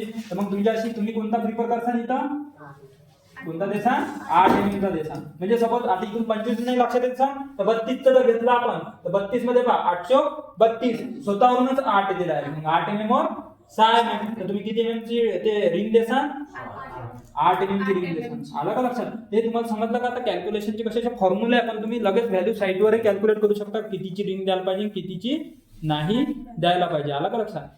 32 भागिले 4 केला आला 8 किंवा 6 दोघांपैकी जे मोठं आहे ते देऊ. मोठं काय 8 mm म्हणून आपण कितीची रिंग द्यायला त्याला 8 mm ची द्यायला. नाही तर मग आपलं हे काय तुम्ही विचार करा. जर सपोज उत्तर इथं काय आलं होतं 4 आलं आणि 6 आलं तर मग त्या केस मध्ये दिली किती 6. याच्यावर एक लक्षात ठेवा का मिनिमम 6 आहे ना. याचा अर्थ तो झाला ना. याचा अर्थ काय झाला कोणत्या केस मध्ये तुम्ही जे रिंग देता ते 6 mm च्या खालची देता येत नाही. म्हणजे कमीत कमी कितीची द्यायला लागते 6 mm ची. 6 mm च्या समोरची रिंग देता गरजेनुसार. आलं का लक्षात. 6 च्या नंतर तुम्ही 8 ची देऊ शकता 10 ची देऊ शकता. आलं लक्षात. तर अशा टाइपचे काय राहते रिंग प्रोव्हाइड आपण करतो. तर हा रिंगचा क्रायटेरिया आला का लक्षात तुम्हाला. त्यानंतर याच्या समोरचा एक क्रायटेरिया राहतो जे रिंग मधली पेसिंग राहते. काय राहते रिंग मधले पेसिंग. आता जर सपोज असा तुमचा जो कॉलम आहे हा काय आहे कॉलम आहे. मग आता सपोज ही एक टाईज आहे मग ही टाईज आहे ही टाईज आहे अशा वेगवेगळ्या अशा सोडतात ना. मग याची काहीतरी पेसिंग दिली राहते. याची काय राहते पेसिंग. जर तुम्ही पाहिलं असाल 150 mm 200 mm डिझाईन कॅल्क्युलेशन फॉर्म्युलातून काहीतरी व्हॅल्यू निघाल ते 150 200 300 जे काही निघाल ना. तर ह्याच्यामध्ये क्रायटेरिया आहे का बा ही किती द्यायला पाहिजे किती द्यायला पाहिजे ते लक्षात ठेवता. ही पेसिंग द्यायचा क्रायटेरिया कसा आहे. एक असते लीस्ट लॅटरल डायमेन्शन. काय असते लीस्ट लॅटरल डायमेन्शन. दुसरं राहते 300 mm. काय असते 300 mm. आणि तिसरं राहते 16 times of the smaller diameter of bar. काय स्मॉलर. आतापर्यंत नेहमी सगळ्या फॉर्म्युला 5 max होतं म्हणजे मोठ्या साईजचा बार होता. पण इथं काय 16 पट काय स्मॉलर डायमीटर ऑफ काय डायमीटर ऑफ बार. जर आता सपोज आपण एक एक्झाम्पल घेऊ. एक्झाम्पल जसं तोच घेऊ मगाचा कॉलम कितीचा होता असा 30 सेंटीमीटर. असा किती होता 50 सेंटीमीटर. याच्या केसमध्ये 1 2 3 4 हे कितीचे घेतले तुम्ही 16 mm चे बार. किती 16 mm चे. आणि इथं जो घेतला तर तो कितीचा घेतला तुम्ही 12 mm चा. आला लक्षात. एवढं तर क्लिअर आहे. आता याच्यामध्ये पहिला क्रायटेरिया काय आहे लीस्ट लॅटरल डायमेन्शन. आता याच्यातलं लीस्ट लॅटरल डायमेन्शन कोणता आहे किती आहे 30. आता इथे मी थोडस चेंज करतो, 30 घेतलं तर चालतंय, ठीक आहे, हे बेस्ट आहे. पण सपोज 30 जर घेतलं, लीस्ट लॅटरल डायमेन्शन किती आलं आपलं 30 सेंटीमीटर. 30 सेंटीमीटर म्हणजे 300 mm. चुकीचं बोलताय का मी? बरोबर आहे ना? म्हणजे 300 mm. दुसरा क्रायटेरिया स्वतःहूनच 300 mm आहे. आणि तिसरा काय 16 time of the diameter of बार. आता स्मॉलर डायमीटर ऑफ बार, याच्यातला स्मॉलर डायमीटर ऑफ बार किती आहे 12. म्हणजे मग काय 16 गुणिला 12, याचं उत्तर किती येते 160 आणि 32 192. आलं ना लक्षात? किती येते 192 mm. आलं ना लक्षात?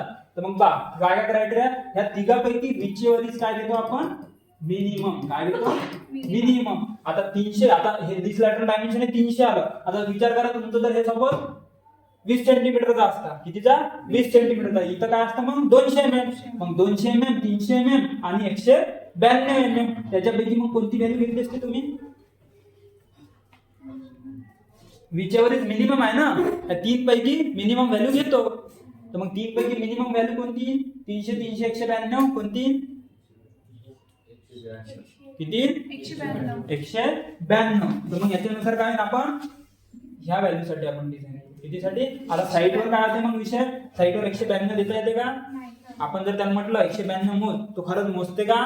नाही. तर मग आपण काय करतो, याला राऊंड फिगर करतो. तर राऊंड फिगर पेसिंगच्या केसमध्ये समोर नाही करायची. समोर करणं म्हणजे धोका आहे, मागं करायचं. म्हणजे कमी असेल तर चालते ना. एखादा जर जिथं नाही का 8 रिंगा द्यायची गरज आहे, तुम्ही 9 देऊन दिल्या तर जास्त फरक पडते का? उलट चांगलंच आहे का अँगलनं? आलं का लक्षात? कमी नाही करायच्या गरजेपेक्षा. मग पेसिंग काय करसान तुम्ही? कमी करसान. पेसिंग कमी करसान म्हणजे पेसिंग कमी, रिंगा जास्त. आलं ना लक्षात? तर मग हे 190 ची देऊन देसान. कितीची पेसिंग 190. राऊंड फिगर कशी करसान 190. मग हे जे गॅप राहील एका एका मध्ये काय आहे 190 mm. म्हणून तुम्ही तुम्ही आता जेव्हा तुमचे डिझाईन पाहा ना, स्टेप त्याच्या केसमध्ये पेसिंग दिली राहते, हे असे कॅल्क्युलेट होते, अशा टाईपनं कॅल्क्युलेट होते. आलं का लक्षात? कुठेतरी मी वरवर सांगत आहे प्रोसेस, पण लक्षात येतं ना तुम्हाला? म्हणजे छोटे छोटे पॉईंट तर असे राहते. मग तुम्ही इथून केलं नाही तसं तुम्हाला माहिती आहे 300 देतात येते, 300च्या वर देत आहे. पहिले सांगा तर सर्कलच्या सेजमध्ये पाहिलं तुम्ही का बीम डिस्टन्स किती राहते 300च्या वर जमत नाही. पहा ना 300 आहे, 300 नंतर दिस लॅटरल डायमेन्शन आणि 16 times the smaller diameter of bar. याच्यापैकी जे कमी राहील ते व्हॅल्यू आपण घेऊ. तर कमी व्हॅल्यू किती निघाली आपली 190. म्हणून आपण किती घेतात 190. विचार करा जर याने जर उत्तर आपलं आलं असतं 400 आणि याने आलं असतं 500 आणि हे 300, मग कोणतं घेतलं असतं 300. तर आलं का लक्षात? हा काय क्रायटेरिया कसा वापरला चालला, समजलं? त्यानंतर करू क्लोज. क्लोज म्हणजे समोरचा 2 पॉईंट सांगतो ना. तर हे गोष्ट आली लक्षात तुम्हाला कॉलमच्या केसमध्ये? हे टाईल्स मध्ये पहा तुम्हाला रिंगचा डाय किती काढायचा हा मी सांगितला पहिला पोर्शन. तो कसा सांगितला? मॅक्झिमम डायमीटर ऑफ बार भागेला 6 नाही 4 भागेला 4 और 6 mm. ह्या दोघांपैकी जे मोठं राहील ते आपण काय करतो रिंगची साईज देतो. मग त्या रिंग मधली जे गॅप आहे ते काढायसाठी कोणता फॉर्म्युला दिला? रिंग मधल्या साईज मधला त्या केस मध्ये आता पाहिला 3 आहे. 3 क्रायटेरिया कोणता आहे? लीस्ट लॅटरल डायमेन्शन, दुसरा काय 300 mm आणि तिसरा 16 time of the smaller diameter of बार. या तिघापेक्षा जे लहान राहील ते व्हॅल्यू आपण काय करतो त्या 2 रिंगामधली काय घेतो पेसिंग घेतो. कशाच्या केसमध्ये? कॉलमच्या केस मध्ये. आला का लक्षात हा क्रायटेरिया? त्यानंतर एक काय राहते, आता हा कन्सेप्ट समजला पूर्ण. ते फक्त टाईल्स मध्ये काय असते, एक राहते स्पायरल रेन्फोर्समेंट राहते. कोणतं राहते? हे सगळा क्रायटेरिया कशाबद्दल बोललो आपण कॉलम मध्ये अशा रिंगाचा क्रायटेरिया बोललो ना आपण. कोणत्या रिंगाचा? अशा. आणि एक रिंग कशी राहते म्हटलं तुम्ही स्पायरल म्हणजे अशी अशी अशी जाते. आलं लक्षात? बार याच्यातून असे कंटिन्यू राहील. समजत आहे का तुम्हाला? अशी जे रिंग जाते कंटिन्यू तर त्या केसमध्ये थोडे वेगळे क्रायटेरिया. पण ही जी आहे ही रिंग कोणत्या केसमध्ये यूज करतो जनरली? मी काय सांगत होतो अर्थक्वेकच्या केसमध्ये. कोणत्या केसमध्ये? अर्थक्वेक जो झोन राहते की अजून स्ट्रॉंग जर कॉलम बनवायचा असेल तर त्या केसमध्ये कोणती वापरतो आपण? ही स्पायरल रिंग वापरतो. पण थोडंसं बेंड करून लावायला थोडंसं म्हणजे त्याच्यासाठी ते पैसे जास्त घेईल ना काम करणारा, कारण एवढं सोपं आहे का ते लावणं? ह्या ज्या रिंगा राहते ह्या बनवणं सोपं राहते. तो एका जागेवर पटापट बनवते मग फक्त बार मध्ये टाकून पाहिला तुम्ही साईडवर एकच करते. हे थोडं सोपं आहे, हे थोडं बनवायला त्रास जाते किंवा वेळ लागते. त्यानंतर हे म्हणून हे प्रिफर अर्थक्वेकच्या केसमध्ये करते. आणि याचा एक फायदा काय राहतो का ह्या रिंग पेक्षा ही रिंग वापरल्यानंतर कॉलमची 5% वजन उचलायची ताकद वाढते. किती? म्हणजे 1.05. किती? 1.05 एवढी नाही का पर्सेंट ना म्हणजे सांगायचा उद्देश म्हणजे 5% वाढते म्हणजे 1.05 होते ते. म्हणजे कसं जर सपोज तुमचा हा कॉलम जर सपोज किती 100 किलो वजन किती उचलत आहे 100 किलो, तर हा कॉलम मध्ये किती उचलते याच्या एवढ्या पट जास्त, तर म्हणजे 1.05 इंटू 100 जर केलं तर किती होते 105 येते. किती येते 105. तर म्हणजे काय राहिला हा 100 किलो वजन उचलत असेल तर हा किती उचलून राहिला 5 किलो जास्त. म्हणजे 105 उचलत आहे म्हणजे 5 किलो, ह्याच्यापेक्षा किती 5 किलो जास्त उचलत आहे ना. हा असा क्रायटेरिया म्हणजे स्पायरलचा हा फायदा होते. समजत आहे का तुम्ही सांगायचा उद्देश. हे सोपं समजा म्हणून मी 100 किलो आकडा घेतला. ऍक्च्युअल मध्ये तुम्हाला माहित आहे की फक्त कॉलमवर 100 किलो वजन येत नाही, आपलंच वजन 100 किलोच्या वर चाललं जाते. तर समजत आहे ना. तर समजासाठी का तेवढ्या पर्सेंट तो जास्त उचलतो. याला कोणतं रेनफोर्समेंट म्हणते स्पायरल रेनफोर्समेंट. तर जसं तुम्ही पेसिंग नाही का जे पाहिलं आता जे पेसिंग जे पाहिलं ते कोणतं होतं रेक्टँगल ह्या स्टिरअपचं पेसिंग पाहिलं तुम्ही लीस्ट लॅटरल डायमेन्शन. त्यानंतर एक कोणतं होतं 300 mm आणि एक काय होतं 16 टाइम्स स्मॉलर डायमीटर ऑफ बार. तर तसा ह्याच्यामध्ये जी पेसिंग आहे ह्याची पण क्रायटेरिया आहे, याचे पण क्रायटेरिया आहे. तर याच्या केसमध्ये याला काय म्हणते पिच म्हणतात. काय म्हणतात पिच. ते पेसिंगच आहे. याला काय शब्द मी फक्त काय म्हटलं शब्दाचा फरक पडते पण समजायचा काय अर्थ त्याच्यातली गॅप आहे ते. तर ती किती राहते हे असं अजून करू शकता गाडीचं शॉकअप दिसते ना असं गोल गोल, ते मधातली गॅप जी आहे ते काय त्याची पीच आहे. ते पीचची व्हॅल्यू जी राहते तर त्याचे दोन क्रायटेरिया कमीत कमी किती असा आणि जास्तीत जास्त किती असा. त्यांचं असं म्हणणं आहे should not be more than 75 mm पेक्षा जास्त नसावं. किती 75 mm पेक्षा जास्त नसा. और डायमीटर ऑफ त्याचा सर्कल डिवायडेड बाय 6 जास्त नसा म्हणजे बीच्या वरील मॅक्झिमम जास्त नसा ना.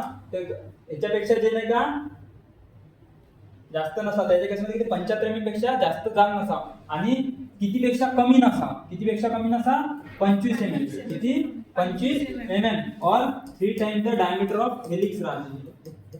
आलं लक्षात.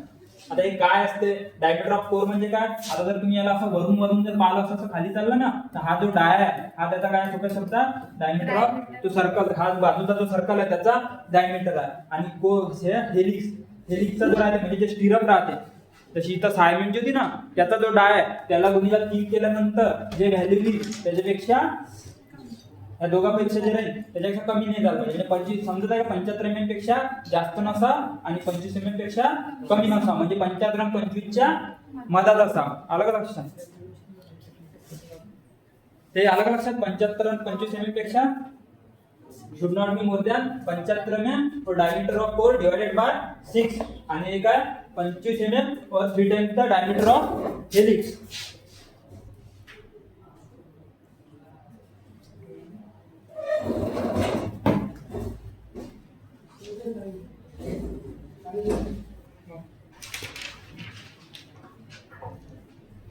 ते आलं का लक्षात मग क्रायटेरिया. फक्त त्याच्यानंतर एक फक्त मेन कन्सेप्ट सांगायचा होता should not be more than 75. तरी मॅक्झिमम आणि याच्यात रिचीवरी मिनिमम राहते लक्षात ठेवा. त्याच्यापेक्षा नाही का जे मॅक्झिमम व्हॅल्यू येईल ते गोष्ट आणि याच्या केसमध्ये काय नाही जी मिनिमम व्हॅल्यू राहील ती गोष्ट. हे गोष्ट आला का लक्षात. कोणत्या केसमध्ये आहे स्पायरल रेनफोर्समेंटच्या केसमधली पेसिंग आहे. स्पायरल रेनफोर्समेंटच्या केसमधली पेसिंग. तर आता तुम्हाला कॉलमच्या केसमध्ये क्लिअर झालं ना. कॉलमचे type minimum diameter of bar त्यानंतर नाही का टाईप ऑफ कॉलमही लक्षात आले. त्यानंतर इफेक्टिव्ह लेंथ काय असते त्यानंतर स्लेंडरनेस रेशो काय असते हे क्लिअर झालं. मिनिमम कव्हर किती राहते कॉलमच्या केसमध्ये डोक्यात बसून जाईल ना 40 mm. त्यानंतर नाही का त्याच्यात नाही काय राहते टाईज राहते. टाईजचं डायमेन्शन टाईज आलं ना लक्षात. टाईजचं डायमेन्शन काय सांगतो 25 म्हणजे maximum diameter of bar divided by 4 और 6 mm. त्या दोघांपैकी जे मोठी व्हॅल्यू येईल ते काय राहते त्याची टाईजची डाय राहते. आणि त्या दोघांची जे पेसिंग आहे त्यासाठी 3 क्रायटेरिया होते. एक लीस्ट लॅटरल डायमेन्शन 300 mm आणि 16 time of the diameter smaller diameter of bar. काय होतं स्मॉलर डायमीटर. ते कोणतं आपल्या रेक्टँग्युलर स्टिरअपच्या केसमध्ये. आणि ते स्पायरलच्या केसमध्ये काय सांगत होतं त्याचं वजन नाही का 5% म्हणजे 1.05 एवढ्यांना वाढून जाते सोप्या शब्दात. आणि स्पीच हे जे राहते याच्या पेसिंगला जिथं पेसिंग आहे पेसिंगला काय म्हणते शब्द काय पीच आहे. तर हा जो पीच आहे हा 75 mm पेक्षा जास्त नसा आणि 25 mm पेक्षा कमी नसा. सोबत ऑर मध्ये जसं प्रत्येक ठिकाणी ऑर मध्ये काहीतरी दिलं राहते ना ते डायमीटर ऑफ 4/6 आणि 3 times of the diameter of helix. याच्यापैकी याच्यात काय राहते याच्यापेक्षा मिनिमम आणि याच्यापेक्षा मॅक्झिमम नसतं. ते झालं क्लिअर तुम्हाला. आता फक्त शेवटचा एक हा पॉइंट कन्सेप्ट आहे का वजन कसं कॅल्क्युलेट करायचं. कॉलम वजन किती उचलते हे समजायला पाहिजे ना. का एखादा कॉलम किती लोड उचलते, तर लोड किती उचलते कशाने शो करतो आपण, पी न. कशाने, पी न. त्याच्यामध्ये एक महत्वाचं आहे का इसेंट्रिसिटीचा क्रायटेरिया इथं काम पडतो. इसेंट्रिसिटीचा क्रायटेरिया इथे काम पडतो. तो कसा पडतो बघा. मी काय म्हटलं, इसेंट्रिसिटी काय आहे, 0 आहे. इसेंट्रिसिटी 0 आहे म्हणजे काय, लोड कसं चाललं, पूर्ण एकदम परफेक्ट सेंटर मधून चालला ना, किंवा त्याच्या परफेक्ट ऍक्सिस मधून पास होत आहे, तर त्या केसमध्ये तो वजन जास्त उचलणार. काय होईल थोडा, कारण टेन्शन येतं का तिथं नाही, पुरेच्या पुरा कॉलमला कॉम्प्रेसच केलं जात आहे. पुरा जर कॉलम कॉम्प्रेस होत आहे तर तुम्हाला माहिती आहे कॉन्क्रीटची काय कॉम्प्रेशन मध्ये स्ट्रॉंग आहे, वजन जास्त उचलते. तर मग त्या केसमध्ये बघा कॉम्प्रेशन इसेंट्रिसिटी काय इक्वल टू 0, म्हणजे हा काय ऍक्च्युअली लोडेड कॉलम. तर ह्या केसमध्ये तुम्ही बघा, ह्या केसमध्ये वजन उचलायची ताकद आहे ते आहे 0.45. 0.45 काय असते, FCK. काय असते, FCK. FCK म्हणजे कॉन्क्रीटची स्ट्रेंथ आहे ना 28 दिवसानंतर. कॅरेक्टरिस्टिक स्ट्रेंथ ऑफ कॉन्क्रीट किती दिवसानंतर, 28 दिवसानंतर. त्याची किती टक्के आपण कन्सिडर घेतो, 50%. तेही सांगितलं होतं का आपण सेफ्टी ठेवतो, कशी सेफ्टी दाखवतो तेही सांगितलं मी. आठवतं ना, दीड ना भागलो होतो आपण व्हॅल्यूला, किती घेतली आपण 0.45 FCK. हे काय त्याचं लोड.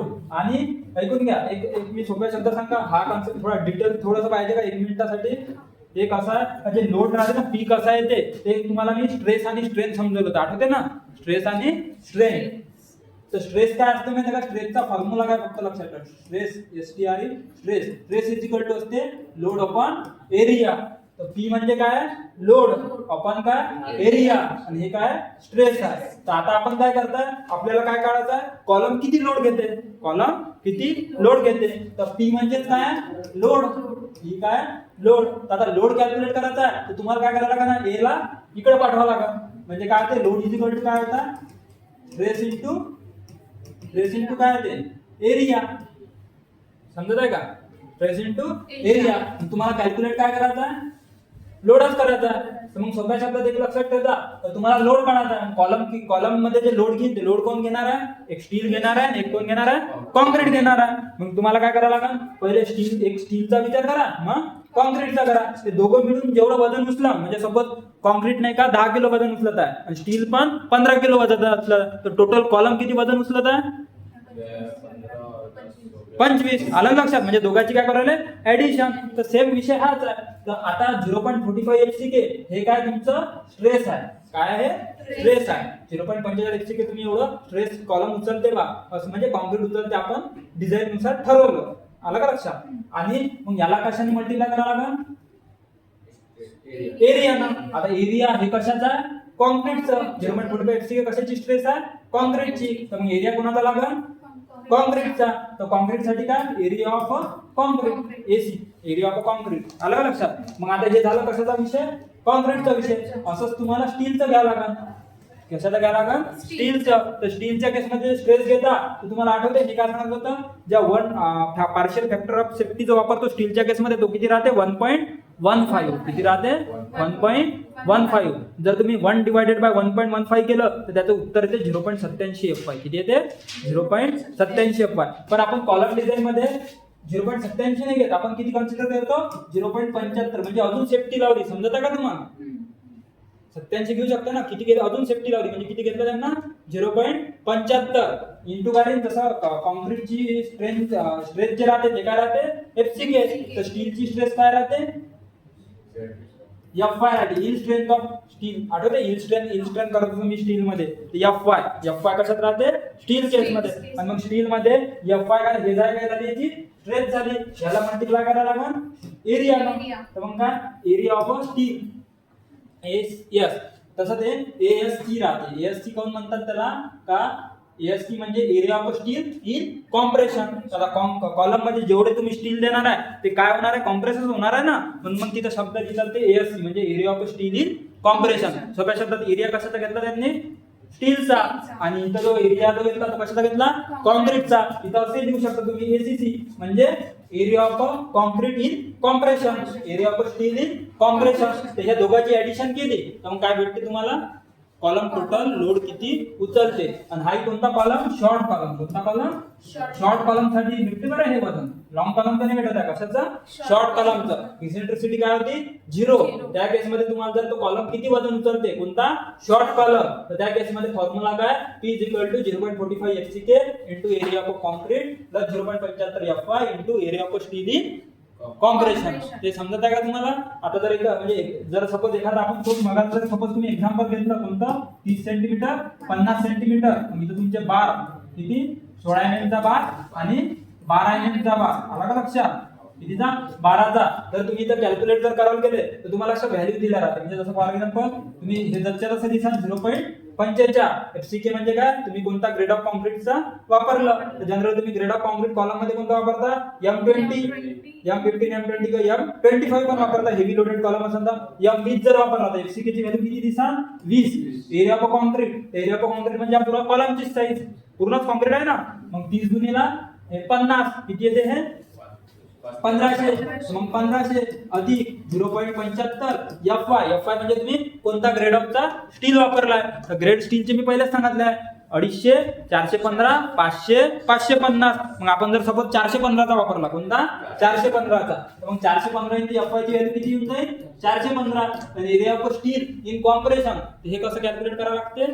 हा फक्त थोडा मोठा राहतो विषय. हा कसा राहतो? तर तुमच्या अशी बार किती आहे ते पाहतो. पण आता सपोज आपण 16 mm ची किती बार दिले? 4 बार. तर एका बारचा एरिया किती राहतो माहिती आहे का? π/4 इंटू d². तर एक बार कितीचा आपला? 16चा. तर याला 16. तर हा झाला एका बारचा एरिया. आपल्या अशी बार किती आहे? 4. मग गुणिला काय करता? 4. हा 4 काढला. हे काय झालं? 16चा स्क्वेअर आहे 256 आणि हे पाय. तर 256 पाय कशाचं उत्तर झालं?